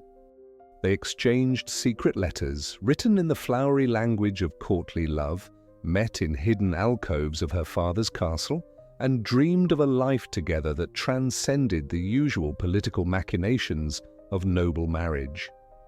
But their love story, like so many others, was destined for heartbreak. When Marguerite became pregnant with their child, what should have been a moment of joy became a countdown to catastrophe. Medieval childbirth was a barbaric affair conducted by midwives whose knowledge came more from superstition than science.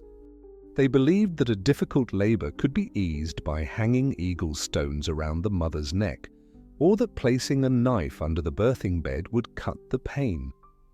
When complications arose, as they inevitably did, their solutions were often worse than the problems they tried to solve. Marguerite labored for 3 agonizing days while Guam paced frantically outside her chamber door. The midwives burned aromatic herbs and chanted prayers, but they were powerless against the medical emergency unfolding before them. When she finally succumbed to what we now know was likely sepsis or hemorrhaging, Guam was left not only heartbroken, but also blamed by her family for her death. In their grief and rage, they accused him of bewitching their daughter, of leading her astray with unholy desires that God had punished with death.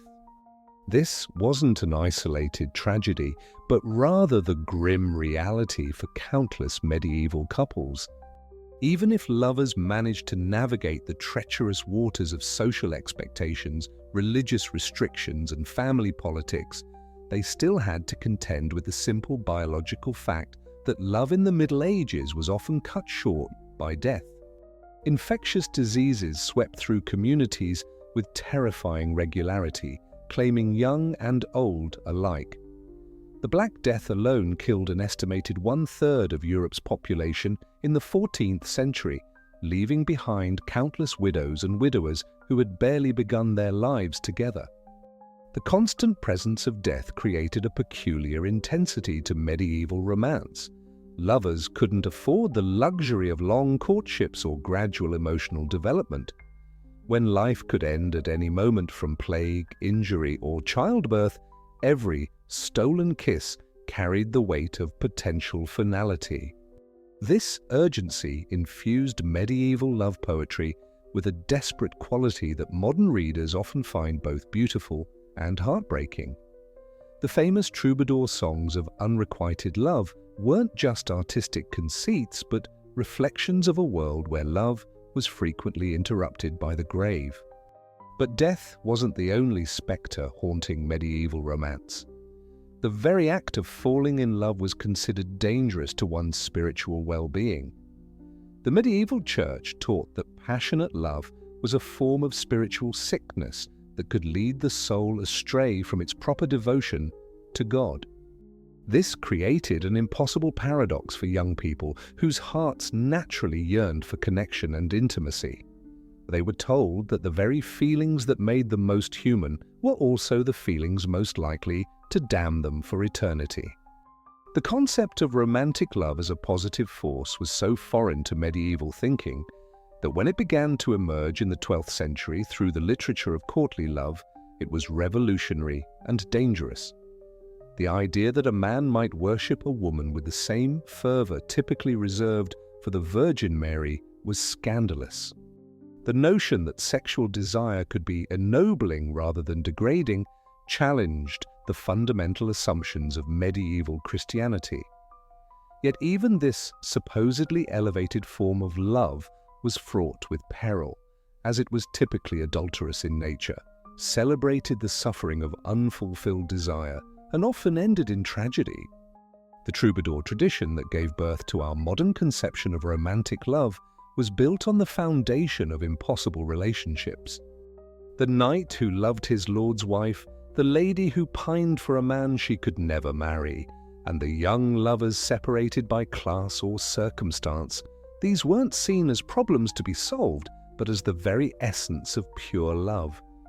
The idea was that love became more perfect the more it was denied physical fulfillment, creating a culture that simultaneously celebrated and tortured young hearts. Medieval medical theory added another layer of danger to the act of falling in love. Physicians believed that intense emotion could literally make a person sick, and love sickness was considered a genuine medical condition with potentially fatal consequences. The symptoms included loss of appetite, insomnia, fever, and what we might now recognize as severe depression. The prescribed treatments were often as dangerous as the condition itself, involving bloodletting, purging, and the administration of powerful herbs that could poison as easily as heal. The story of Abelard and Heloise, perhaps the most famous lovers of the medieval period, illustrates how intellectual and emotional connection could be just as dangerous as physical passion. Their love affair began as a tutorial relationship when the brilliant philosopher Abelard was hired to tutor the equally brilliant Eloise. Their intellectual connection blossomed into romantic love, which led to a secret marriage and a child. But when Eloise's uncle discovered their relationship, he had Abelard brutally castrated as punishment. The lovers were forced apart, with Heloise entering a convent and Abelard becoming a monk, spending the rest of their lives exchanging heart-wrenching letters that spoke of a love that could never be fully realized. Their story became legendary not because it ended happily, but because it didn't. Medieval audiences understood that true love was supposed to end in suffering. The idea that lovers might live happily ever after was not just unrealistic, but somehow cheapened the very concept of love. This cultural expectation meant that young people entering into romantic relationships did so with the understanding that heartbreak was not just possible, but probable. The violence that surrounded medieval romance wasn't limited to the dramatic gestures of jealous husbands or protective families. Even consensual relationships were conducted within a framework of physical danger that is difficult for modern people to comprehend. The simple act of meeting secretly could result in accusations of witchcraft, adultery, or heresy, any of which could lead to torture and execution.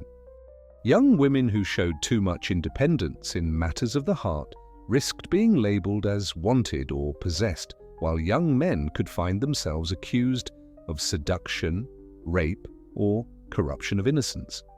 The legal system offered little protection for lovers who found themselves on the wrong side of social expectations. Women had virtually no legal rights when it came to matters of marriage and sexuality. They could be married off against their will, divorced without cause, or accused of adultery on the flimsiest of evidence. Men faced different but equally serious dangers, particularly if they dared to love above their social station or to interfere with the marital plans of powerful families. Even the physical spaces where medieval people lived conspired against romantic privacy. Most people lived in one-room houses shared with extended family and livestock. Privacy was a luxury that few could afford, and intimate conversations had to be conducted under the watchful eyes of parents, siblings, and neighbors. The romantic ideal of stolen moments and secret meetings was born partly from necessity, as there were few other options for couples who wanted to express their feelings away from the prying eyes of society. The economic realities of medieval life added yet another layer of complexity to romantic relationships. Love might bloom between two hearts, but marriage was fundamentally an economic transaction that involved the transfer of property, the formation of political alliances, and the continuation of family lines. Even among the peasantry, where romantic considerations might theoretically have more weight, practical concerns about combining resources and establishing viable households often trumped matters of the heart.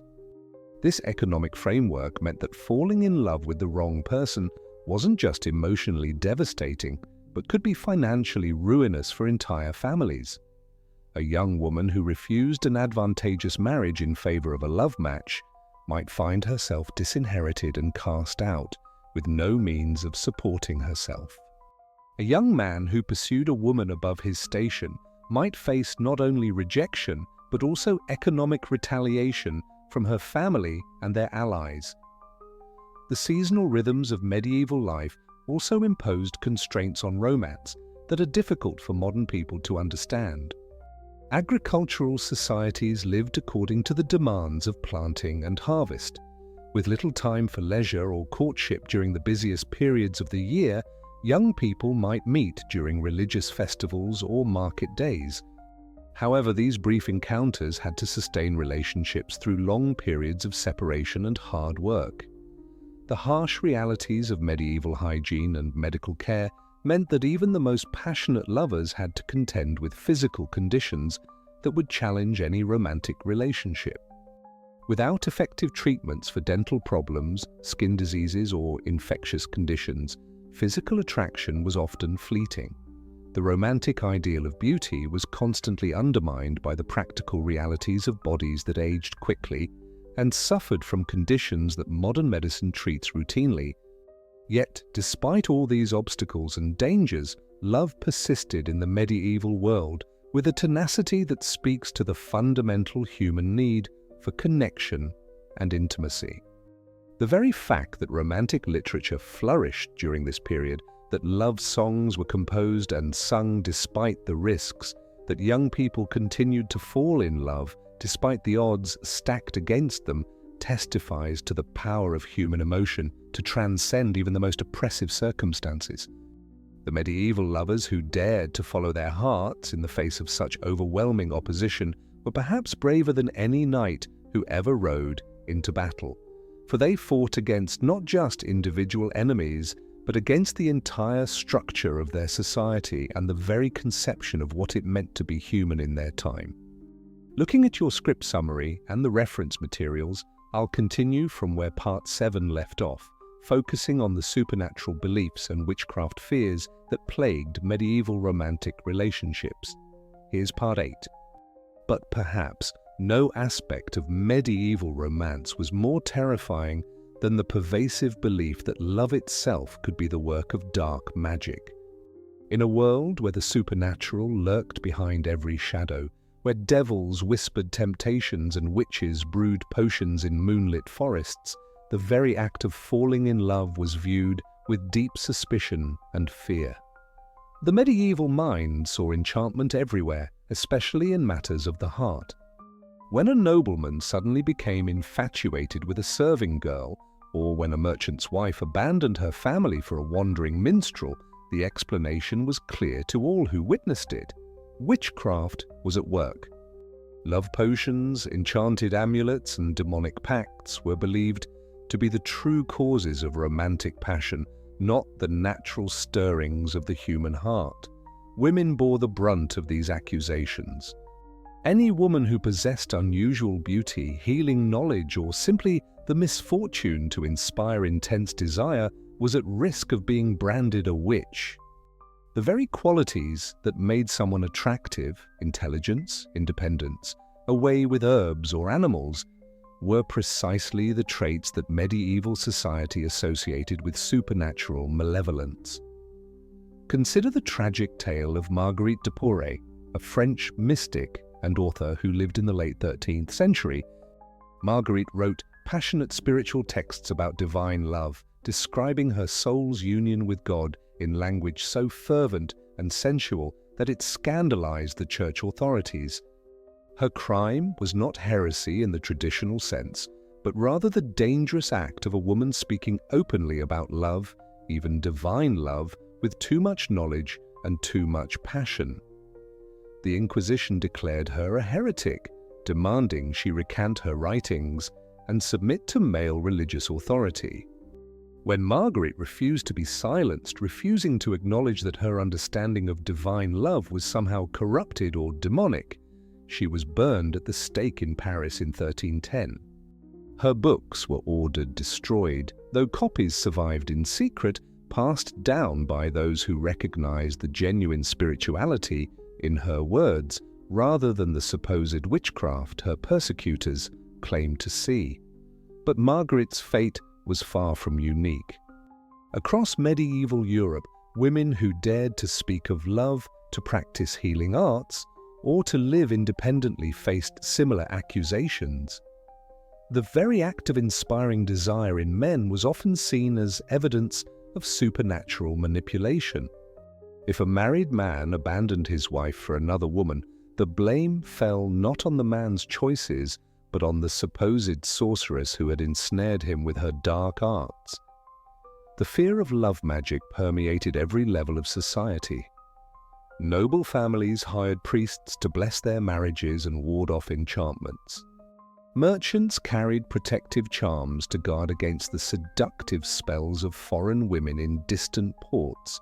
Even peasants whispered prayers over their children's cradles, begging God to protect them from the evil eye of jealous neighbors who might curse them to lives of loneliness or destructive passion.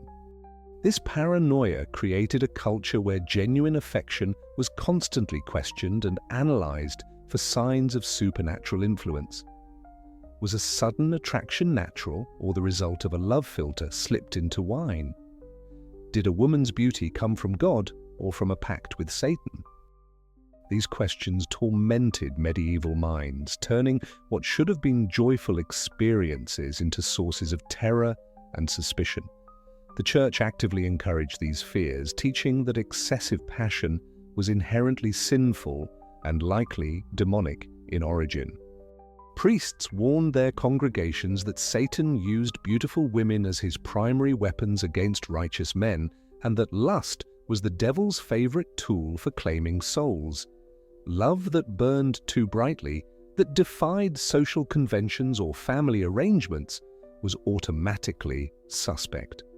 Medical texts of the era, influenced by both classical learning and Christian theology, described romantic love as a form of madness, a disease that clouded judgment and led to spiritual ruin. Physicians prescribed bloodletting, fasting, and prayer to cure those afflicted with what they termed amore hero, the sickness of excessive love. The symptoms they described, sleeplessness, loss of appetite, obsessive thoughts, were indeed real. But their understanding of the cause was filtered through a worldview that saw demonic influence in every strong emotion. This medicalization of love served to further stigmatize romantic passion, particularly for women. A woman who displayed too much desire, who seemed to enjoy physical intimacy, or who actively pursued a romantic relationship was likely to be diagnosed as either possessed by demons or practicing witchcraft herself. The cure often involved exorcism, public penance, or in extreme cases, accusations of heresy that could lead to execution. The fear of love magic also created a thriving underground economy of supposed protection and counterspells. Wise women, despite the risks they faced, sold charms and potions to ward off unwanted romantic attention or to break perceived enchantments. Priests offered special masses and blessings for those who believed themselves bewitched by love. Ironically, the very people society turned to for protection from love magic were often the same individuals who would later be accused of practicing it. Young people growing up in this atmosphere learned to fear their own emotions. Natural sexual development was viewed through the lens of spiritual warfare, with parents and religious authorities constantly watching for signs that their children had fallen under malevolent influence. The awakening of romantic feelings, instead of being celebrated as a natural part of human development, became a source of shame and terror. The legal system reflected and reinforced these supernatural fears. Courts regularly heard cases involving accusations of love magic, with testimony often consisting of nothing more than the claim that someone had fallen in love inappropriately. The burden of proof was impossibly low. If a man abandoned his family for another woman, if a young person defied their parents' choice of spouse, if someone displayed what was considered excessive passion, these behaviors alone could serve as evidence of witchcraft. The punishments for convicted love witches were severe and designed to serve as public warnings. Women found guilty of using magic to inspire love were subjected to public humiliation, physical torture, and often death. Their supposed victims, usually men who had been bewitched into infidelity or inappropriate desire, were typically absolved of responsibility, treated as innocent parties who had been overcome by forces beyond their control. This system created a perfect mechanism for men to escape accountability for their romantic choices while simultaneously providing society with scapegoats for the disruptions that passionate love inevitably caused to carefully ordered social arrangements. A noble man could abandon his arranged marriage for a more attractive partner and claim he had been bewitched, allowing him to pursue his desires while maintaining his social standing and avoiding responsibility for breaking his vows. The impact on women's lives was devastating. Those who were beautiful, intelligent, or independent lived under constant threat of accusation. Many learned to deliberately make themselves less attractive, to hide their knowledge, and to suppress their personalities in hopes of avoiding suspicion.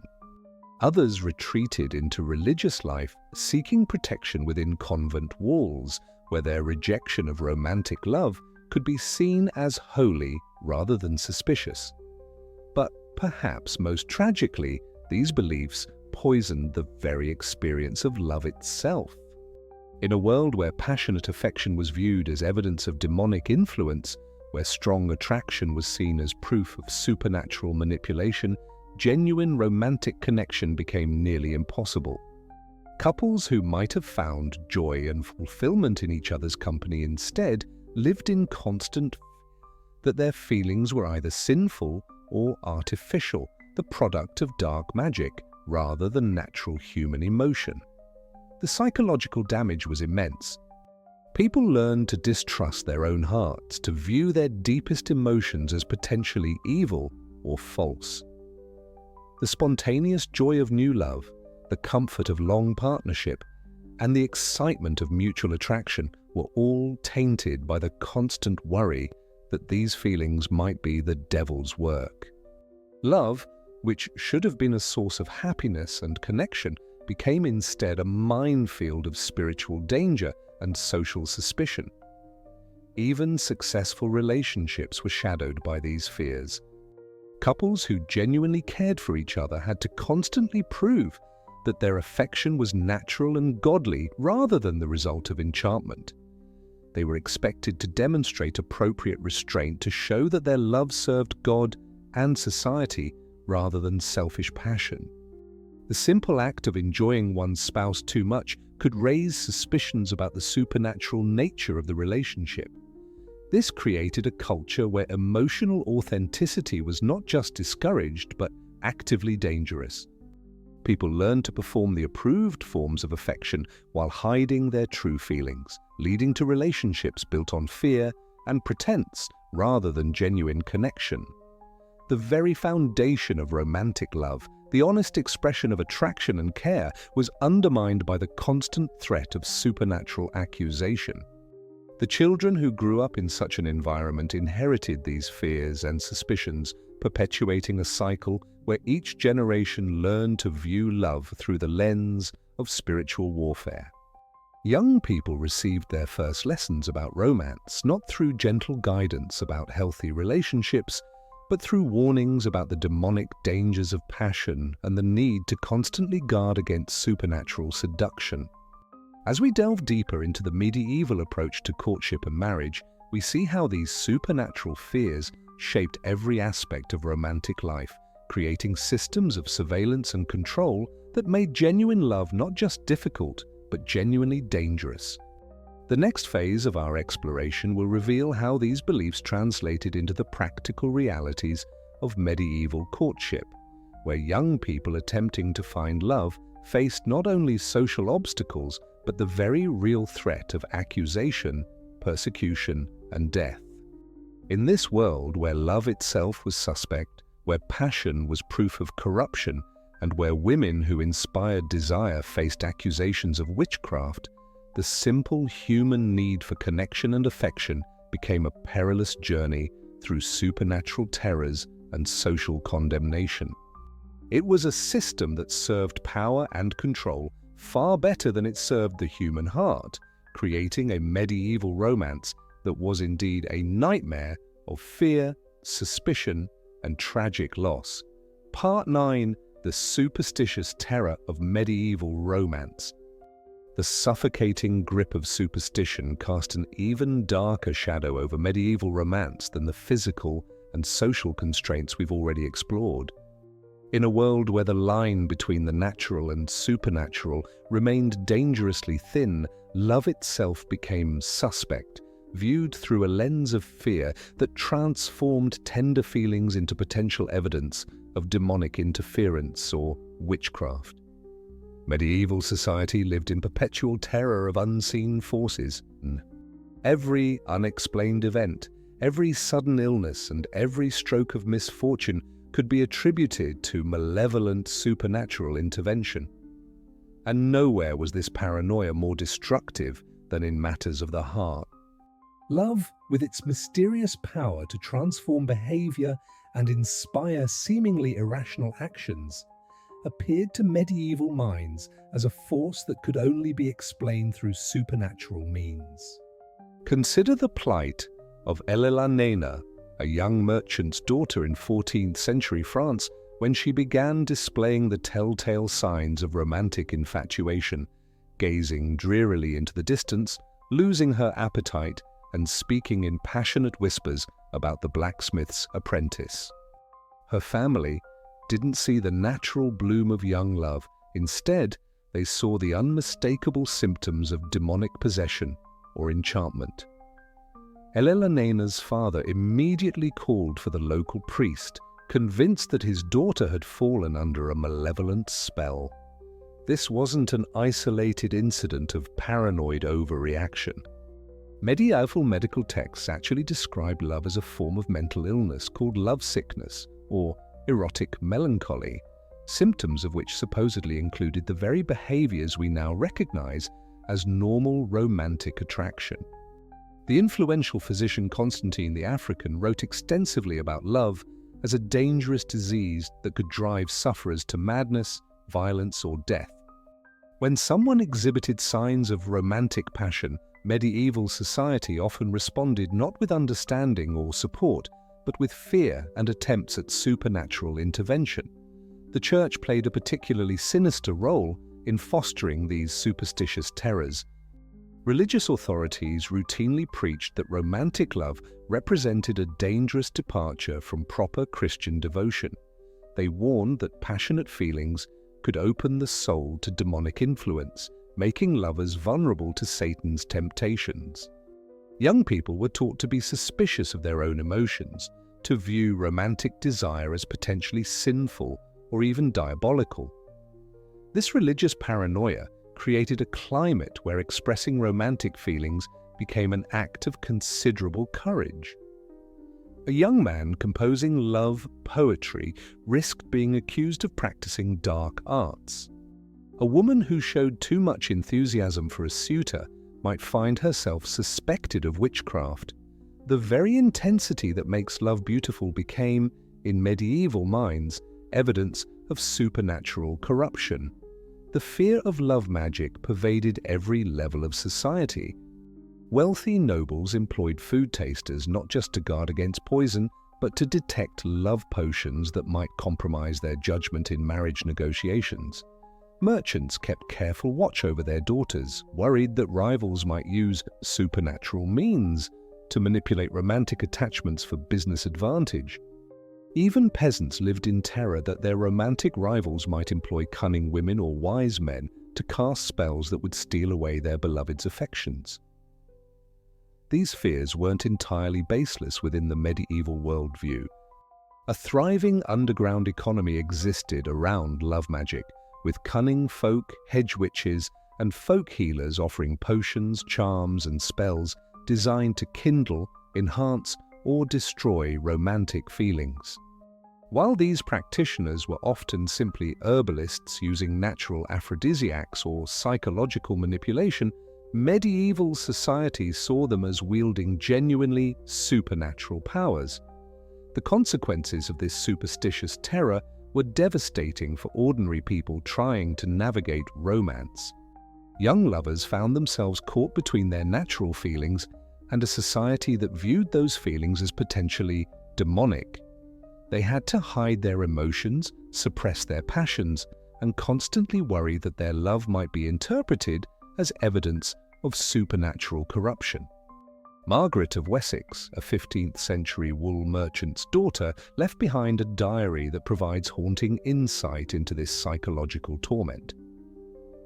She wrote of her love for a young clerk named Thomas, but her entries are filled with self-doubt and terror. She constantly questioned whether her feelings were natural or the result of some malevolent spell. She prayed daily for God to cleanse her heart of what she feared might be demonic influence. When Thomas began returning her affections, she became convinced that she had somehow corrupted him through supernatural means. This internalized fear created a vicious cycle. The more intensely someone experienced love, the more convinced they became that supernatural forces were at work. This led to guilt, self-loathing, and attempts to suppress or deny romantic feelings. Young people were taught to distrust their own hearts, to view their deepest emotions as potential evidence of spiritual corruption.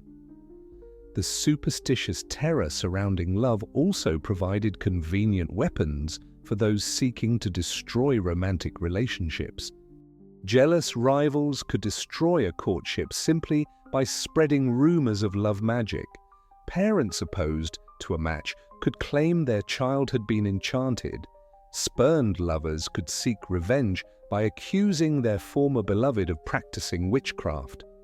These accusations carried terrifying consequences.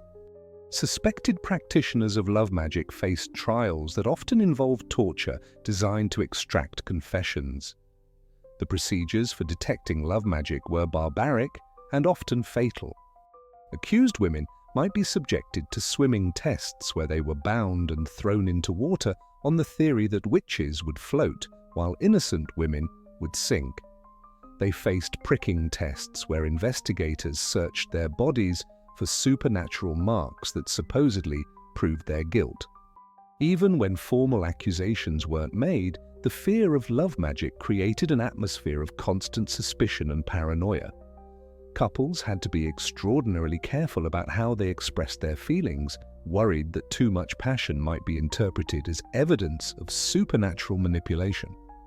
They lived in fear that rejected suitors or jealous rivals might spread rumors that would destroy not just their relationship, but their reputations and possibly their lives. The documentation from medieval witch trials reveals the devastating impact of these superstitious terrors on romantic relationships. In case after case, we see love affairs destroyed by accusations of magic. Young women were burned at the stake for the crime of being too attractive, too charming, or too successful in matters of the heart. Men found themselves accused of using supernatural means to seduce women above their social station. The trial records of Agnes Waterhouse, executed in 1566 for witchcraft, illustrate this pattern perfectly. Agnes was accused of using magic to make various men fall in love with her, to break up established relationships, and to cause impotence in men who rejected her advances. The evidence against her consisted primarily of testimony that she was unusually successful in romantic matters and that several men had developed strong feelings for her. In a society where female romantic agency was viewed with suspicion, Agnes's apparent ability to attract and influence men was interpreted as proof of supernatural powers. This case demonstrates how the superstitious terror surrounding love particularly targeted women. In medieval thinking, women were seen as more susceptible to demonic influence and more likely to use supernatural means to achieve their goals. A woman who was too beautiful, too charming, or too successful in love automatically became suspect. Female romantic agency was so threatening to medieval patriarchal structures that it was literally demonized. The fear of love magic also created terrible situations for women who were naturally attractive or charismatic. Beauty itself became suspect, viewed as potentially supernatural in origin. Women learned to downplay their appearance and suppress their natural charm, worried that too much success in romantic matters might lead to accusations of witchcraft. This superstitious terror extended beyond individual relationships to poison entire communities. Villages lived in constant fear that cunning women among them might be practicing love magic. Neighbors watched each other suspiciously, looking for signs of supernatural romantic manipulation. The slightest unusual romantic development, a sudden infatuation, an unexpected marriage, or a broken engagement, could trigger investigations and accusations. The psychological impact of living under this constant threat cannot be overstated. Young people grew up learning to distrust their own emotions, to view romantic love as potentially dangerous and possibly demonic, they internalized fears that made genuine intimacy nearly impossible. How could someone fully open their heart when they'd been taught that romantic passion might be evidence of supernatural corruption? These superstitious terrors also created terrible dilemmas for people experiencing genuine love. They had to choose between following their hearts and protecting themselves from accusations of magic. Many chose safety over love, suppressing their feelings and entering into loveless but socially acceptable marriages. Others risked everything for love, knowing that their passion might be interpreted as evidence of demonic influence. The documentation of medieval love magic trials reveals the creative cruelty of a society determined to control and suppress romantic feelings. Accused practitioners faced interrogations designed to extract confessions of supernatural activities. They were asked to explain how they had learned their magical arts, to name their demonic allies, and to confess to specific acts of romantic manipulation. The torture methods used in these investigations were particularly horrific because they were designed to extract confessions that would justify the accuser's superstitious beliefs.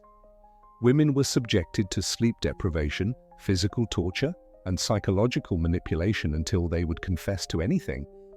The resulting testimonies, extracted under extreme duress, were then used as evidence that love magic was real and widespread.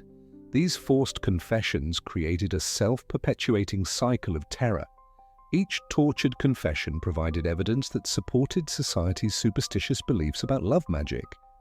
This evidence was then used to justify more investigations, more tortures, and more executions. The documentation from these trials was circulated widely, spreading paranoia and providing templates for future accusations. The superstitious terror surrounding medieval romance reached its peak during the great witch hunts of the 15th through 17th centuries. During this period, thousands of people, mostly women, were executed for practicing magic. A significant proportion of these cases involved accusations of love magic. The famous Malleus Maleficarum, the handbook for witch hunters, published in 1487, devoted extensive sections to detecting and prosecuting love magic. This systematic persecution created a climate where romantic love became literally life-threatening. Young people learned that expressing passion too openly or successfully attracting romantic partners could lead to accusations of witchcraft. They lived in constant fear that their natural emotions might be interpreted as evidence of supernatural corruption. The economic dimension of these superstitious terrors added another layer of horror to medieval romance. Accusations of love magic became tools for economic warfare. Successful merchants might find their daughters accused of using supernatural charms to attract wealthy suitors. Prosperous widows who remarried could face claims that they had enchanted their new husbands. Even peasant women who managed to marry above their station risked accusations that they had used magic to seduce their husbands. These economic motivations meant that accusations of love magic often targeted the most vulnerable members of society. Poor women who had somehow achieved romantic success found themselves particularly suspect. Their inability to afford legal representation or social protection made them easy targets for accusations that could result in property confiscation, exile, or death. The intersection of superstitious terror with medieval romance also reveals the deep-seated fear of female sexuality that permeated medieval society. Women who displayed sexual agency or romantic initiative were automatically suspect. They were seen as potentially using supernatural means to overcome the natural male dominance that medieval society considered proper. This fear of female romantic agency led to the development of elaborate tests and procedures designed to detect supernatural influence in romantic relationships. Church authorities developed questionnaires to determine whether romantic feelings were natural or magically induced. They looked for signs like sudden onset of passion, intensity of feeling, or romantic success that exceeded what they considered natural for a person's social status or physical attractiveness. The documentation from medieval communities reveals how these superstitious terrors poisoned relationships between neighbors, friends, and family members. People learned to be suspicious of each other's romantic successes. They watched for signs that others might be using supernatural means to achieve romantic goals. Community gatherings became opportunities for surveillance and suspicion rather than celebration and connection. The psychological warfare inherent in these superstitious systems was particularly cruel. Accused individuals faced not just legal consequences, but complete social isolation. Their friends and family members, terrified of being associated with suspected practitioners of magic, would abandon them. Even those who escaped formal prosecution often found their lives destroyed by suspicion and social ostracism. The religious dimensions of medieval superstitious terror created additional layers of psychological torment for people experiencing romantic love. They were taught that their feelings might be sinful, that romantic passion could damn their souls, and that they needed to constantly examine their emotions for signs of demonic influence. This created a form of spiritual torture where people learned to distrust and fear their own hearts. The medical establishment of medieval Europe contributed to these superstitious terrors by providing seemingly scientific explanations for the supernatural nature of romantic love. Physicians wrote extensively about love as a form of madness caused by supernatural influences. They developed elaborate theories about how demons could manipulate human emotions and prescribe treatments that often involved exorcism or other religious interventions. These medical theories gave scholarly legitimacy to popular superstitions about love magic. When learned physicians confirmed that romantic passion could be caused by supernatural influences, it became much easier for ordinary people to believe that their neighbors might be practicing love magic. The fusion of medical authority with superstitious belief created a particularly powerful and destructive form of paranoia. The legal systems of medieval Europe developed elaborate procedures for prosecuting love magic, creating bureaucratic machinery for destroying romantic relationships. Courts developed standardized methods for investigating accusations, interrogating suspects, and determining guilt or innocence. These procedures gave the appearance of legal legitimacy to what were essentially exercises in superstitious persecution. The documentation from these legal proceedings reveals the systematic nature of the terror surrounding medieval romance. Accusations followed predictable patterns, investigations used standard techniques, and punishments were carefully calibrated to create maximum deterrent effect. This wasn't random persecution, but an organized campaign to control and suppress romantic feelings through fear. The international nature of these superstitious terrors meant that people couldn't escape them by moving to different regions or countries. The fear of love magic spread across medieval Europe, creating a continental climate of romantic paranoia. Trade routes and pilgrimage paths carried not just goods and people, but also superstitious beliefs and persecution techniques. This widespread nature of romantic superstition meant that medieval people lived under a constant cloud of fear that could follow them anywhere. A young couple might flee their home village to escape accusations of love magic, only to find the same suspicions and dangers in their new community. There was literally nowhere in medieval Europe where romantic love was entirely safe from superstitious persecution. As we examine the devastating impact of superstitious terror on medieval romance, we see how fear and paranoia poisoned what should have been humanity's most beautiful and natural experiences. Love, which should bring joy and connection, became a source of terror and danger. Young people learned to suppress their deepest emotions and distrust their own hearts. Communities turned against their own members based on nothing more than successful romantic relationships. The legacy of these medieval superstitious terrors extended far beyond the Middle Ages, creating cultural patterns of sexual shame and romantic fear that persisted for centuries. The idea that passionate love might be supernatural or dangerous, that female romantic agency was inherently suspect, and that successful relationships required explanation beyond natural attraction shaped European culture for generations. Understanding this history helps us appreciate not just how far we've come in accepting romantic love as natural and beautiful, but also how deeply embedded these superstitious fears became in Western culture. The medieval terror of love magic may seem distant and foreign to us now, but its echoes can still be found in modern anxieties about sexuality, romance, and emotional expression.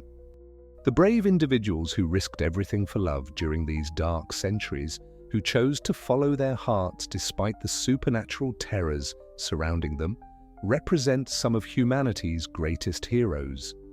They fought not just against social constraints and physical dangers, but against a culture that had literally demonized their deepest emotions. Their courage in the face of such overwhelming fear and persecution stands as a testament to the indomitable power of human love to survive even the darkest and most superstitious of times. Looking at your summary and the reference materials, here's part 10 of the script, continuing from where you left off. As we've seen throughout this exploration of medieval romance, the very foundations of love and courtship were built upon a bedrock of suffering, superstition, and social control. But perhaps no aspect of medieval life demonstrates the true nightmare of dating more starkly than the complete absence of personal agency that defined romantic relationships. For the vast majority of people in our modern world, we take for granted the fundamental right to choose our own partners, to date freely, and to marry for love rather than obligation. But in medieval times, such freedoms were not merely rare, they were actively dangerous. Consider the life of a typical peasant girl named Margaret, living in 14th century England. At the age of 12, Margaret's fate was already sealed. Her father, a struggling serf bound to his lord's estate, had negotiated her betrothal to Thomas, the son of a neighbouring farmer. The arrangement had nothing to do with Margaret's wishes or feelings. She had never even spoken to Thomas beyond a few awkward encounters at the village well. Instead, the match was purely transactional. Thomas's family owned a slightly larger plot of land and possessed 2 oxen rather than 1.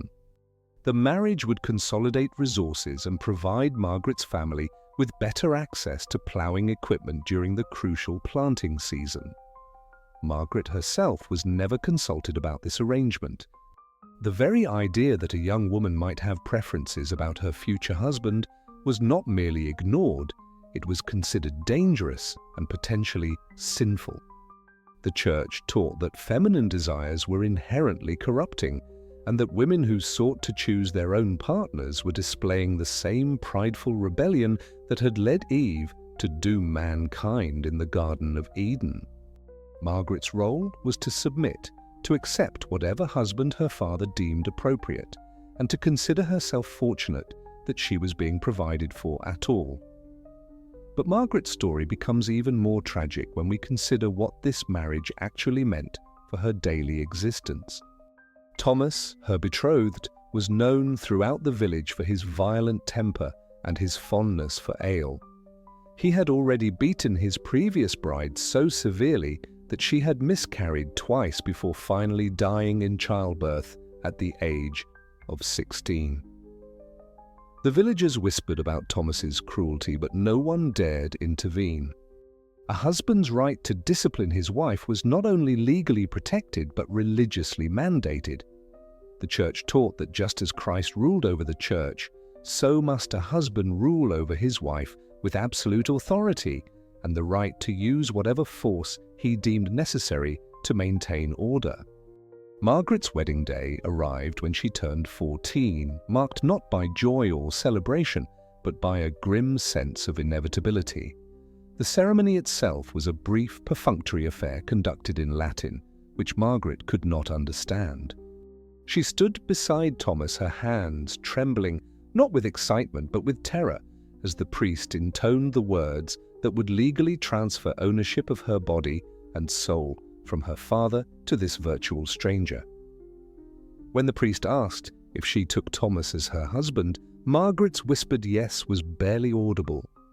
It was not consent in any meaningful sense. It was capitulation to a system that offered her no alternative. The wedding feast that followed was modest but revealing. Margaret sat silent and pale while the men of both families drank heavily and joked crudely about the consummation to come. Her new mother-in-law regaled the gathering with detailed advice about wifely submission, while her own mother wept quietly into her ale. No one asked Margaret how she felt about any of this. Her emotions were irrelevant. She was now property to be used and disposed of as her husband saw fit. This complete absence of romantic agency extended far beyond the peasant class. Even among the nobility, where marriages were arranged to secure political alliances and consolidate power, the personal desires of the individuals involved were considered secondary at best. Princess Isabella of France was betrothed to the future King Edward II of England when she was only 6 years old. She would not meet her husband until their wedding day 12 years later. And by then, both of their fates were already sealed by treaties and political necessities far beyond their control. The marriage between Isabella and Edward proved to be a disaster on every conceivable level. Edward showed little interest in his wife, preferring the company of his male favorites, who wielded enormous influence over the kingdom. Isabella found herself trapped in a loveless marriage to a weak and ineffectual king who seemed to care more about his companions than about ruling his realm or honoring his wife. But despite her royal status, Isabella had no legal recourse. She could not divorce Edward, could not leave him, and could not even publicly criticize him without risking charges of treason. She was bound to him until death, regardless of how miserable that binding made her life. For both Margaret, the peasant, and Isabella, the princess, the medieval concept of marriage was fundamentally about ownership and control rather than love or companionship. A wife was expected to surrender not only her body, but her very identity to her husband. She took his name, moved to his household, and became legally invisible in most matters. Her property became his property, her debts became his debts, and her children belonged to him absolutely. If she dared to resist this arrangement, if she showed any sign of independence or defiance, she could be beaten, imprisoned, or even killed with legal impunity. This system of romantic oppression was reinforced at every level of medieval society. The Church preached that wary submission was a sacred duty, that women who sought independence were following the path of Eve toward damnation. The legal system codified male dominance, making it virtually impossible for women to own property, enter contracts, or make decisions about their own lives. Even the medical establishment taught that women were fundamentally inferior creatures, possessed of wandering wombs that made them emotionally unstable and intellectually deficient. But perhaps most insidiously, this system was enforced through the constant threat of social ostracism and economic ruin. A woman who refused to marry, who left an abusive husband, or who dared to express romantic preferences that conflicted with her family's wishes would find herself cast out from the only social networks that could provide her with protection and support. In a world where women had almost no legal rights and few economic opportunities, such isolation was often tantamount to a death sentence. The few women who did manage to resist this system paid an enormous price for their defiance. Take the case of Margery Kemper, a 14th century Englishwoman who experienced religious visions and felt called to a life of spiritual devotion. Despite being married with 14 children, Margery eventually convinced her husband to take a vow of chastity so that she could dedicate herself fully to her religious calling. But this decision made her a target of suspicion and harassment throughout her community. She was accused of heresy, threatened with burning at the stake, and constantly criticized for abandoning her proper role as a wife and mother.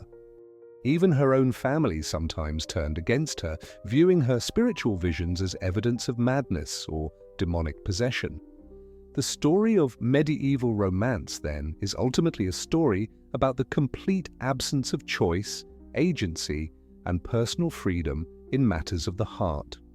It was a system designed not to promote love or happiness, but to maintain social order and consolidate power.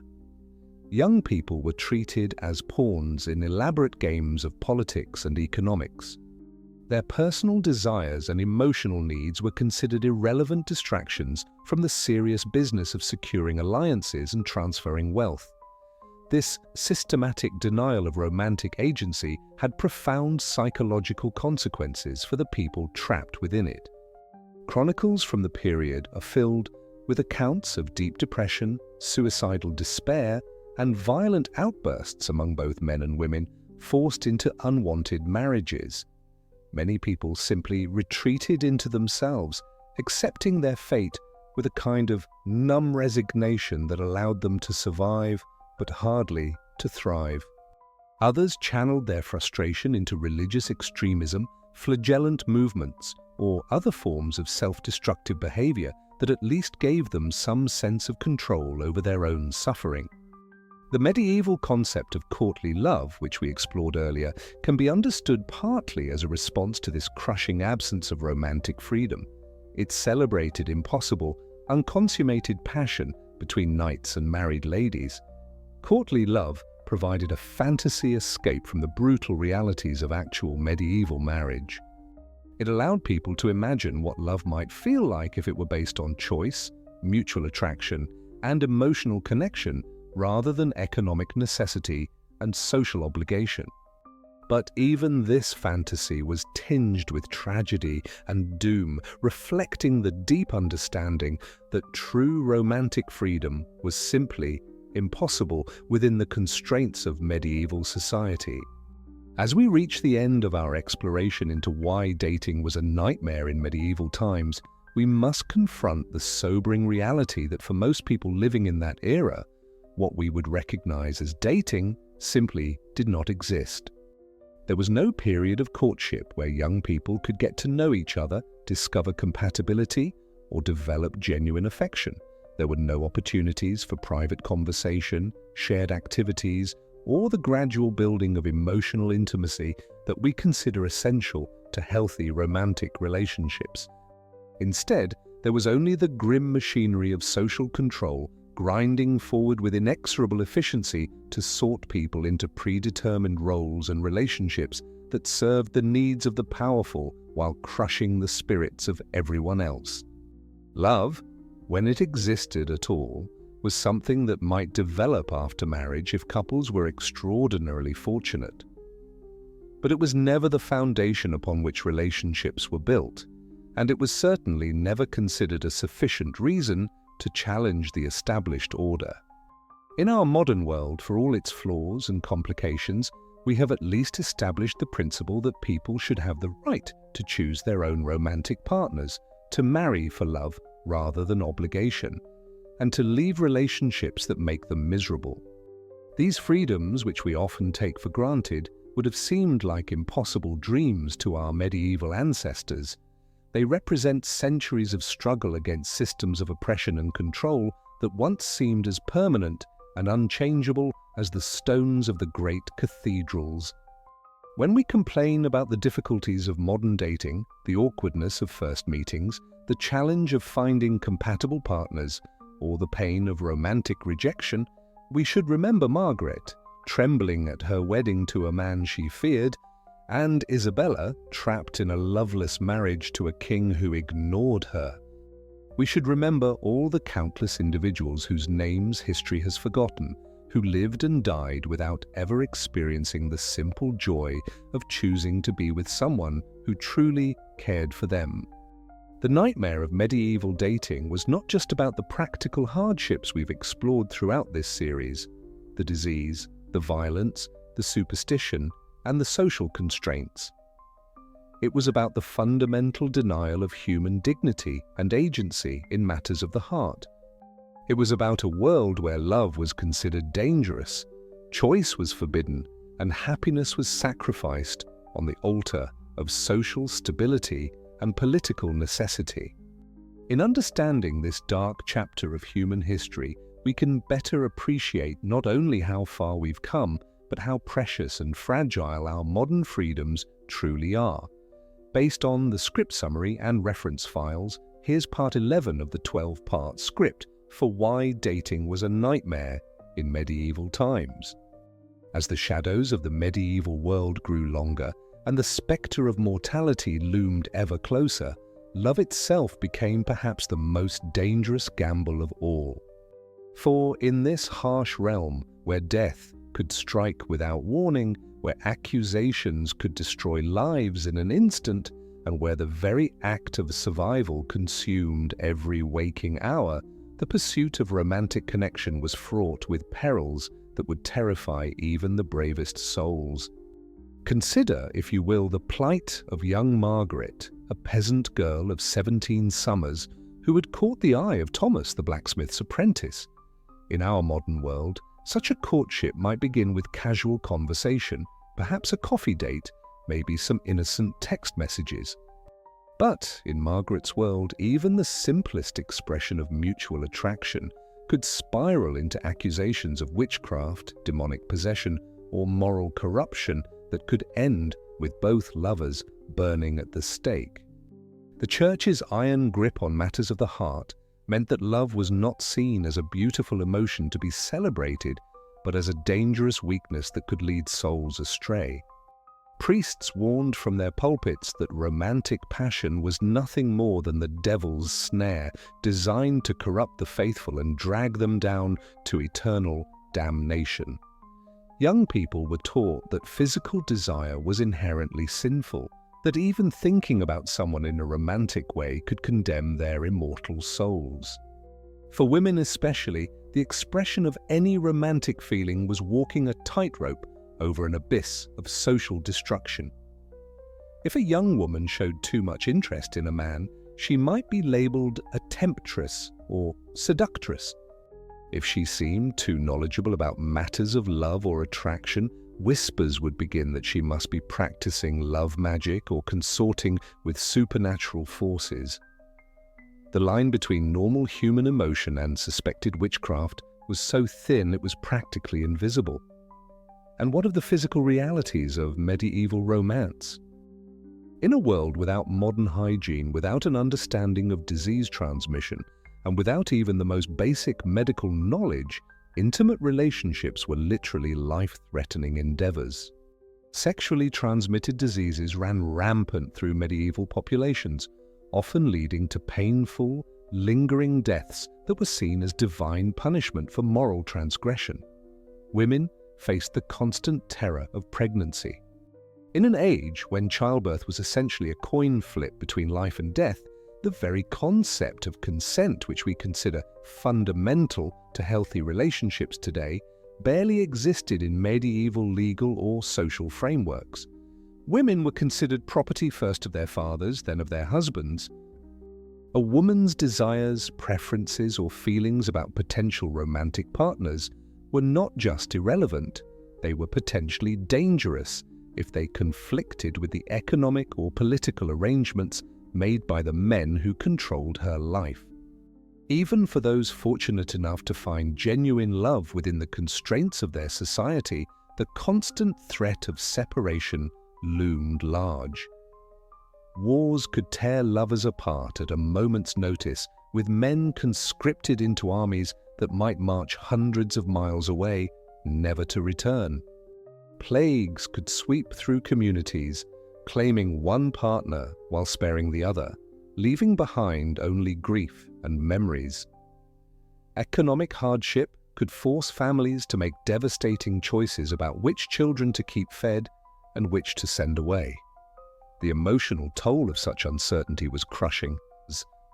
Imagine trying to build a loving relationship while knowing that at any moment your beloved could be accused of heresy, dragged away by soldiers, struck down by disease, or simply disappear into the vast, dangerous wilderness that lay beyond every village.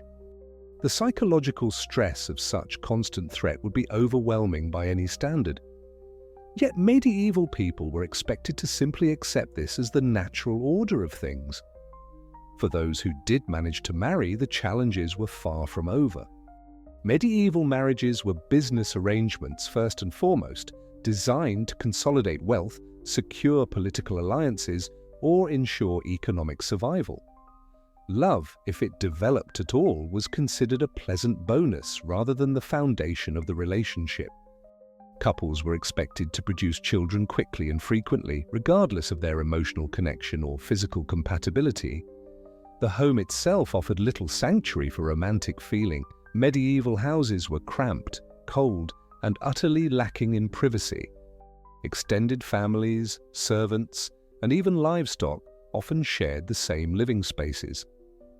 The idea of intimate moments between spouses was largely theoretical, when children, in-laws, and farm animals were constant witnesses to every interaction. Romance requires some degree of privacy and comfort, luxuries that were virtually unknown to all but the wealthiest nobles. Even the language of love was constrained by the limited vocabulary and rigid social expectations of the time.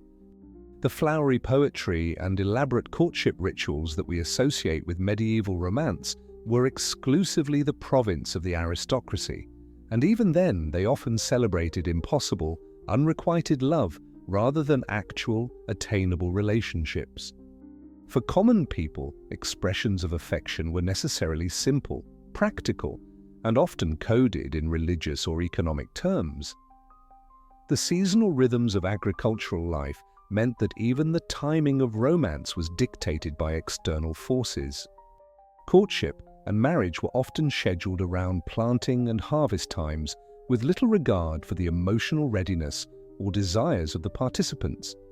Young people might find themselves betrothed during busy seasons when they had no time to get to know each other, then expected to consummate their unions during the brief lull between backbreaking periods of farm labor. Perhaps most tragically, the very brevity of medieval life meant that even successful romantic relationships were likely to be cut short. With average lifespans hovering around 30 to 40 years, and with disease, accident, and violence claiming lives with shocking regularity, couples who managed to find genuine love and happiness together rarely had more than a decade or two to enjoy it. The constant awareness of mortality cast a shadow over every moment of joy, every tender gesture, and every quiet evening spent together. The psychological impact of living under such conditions cannot be overstated. Modern research has shown us how crucial emotional security and stable relationships are to human mental health and well-being. Medieval people, denied these fundamental needs by the harsh realities of their world, often developed what we might now recognize as symptoms of chronic stress, depression, and anxiety. Yet they had no framework for understanding these feelings, no therapeutic interventions, and no social support systems designed to help them cope with the emotional devastation of their circumstances. In this context, it becomes clear why so many medieval accounts of love are tinged with desperation, obsession, and tragedy. When romantic connection is both desperately needed and incredibly dangerous to pursue, when the stakes are literally life and death, when every expression of feeling must be weighed against the possibility of social destruction or eternal damnation, love becomes not a source of joy, but a source of profound anxiety and fear.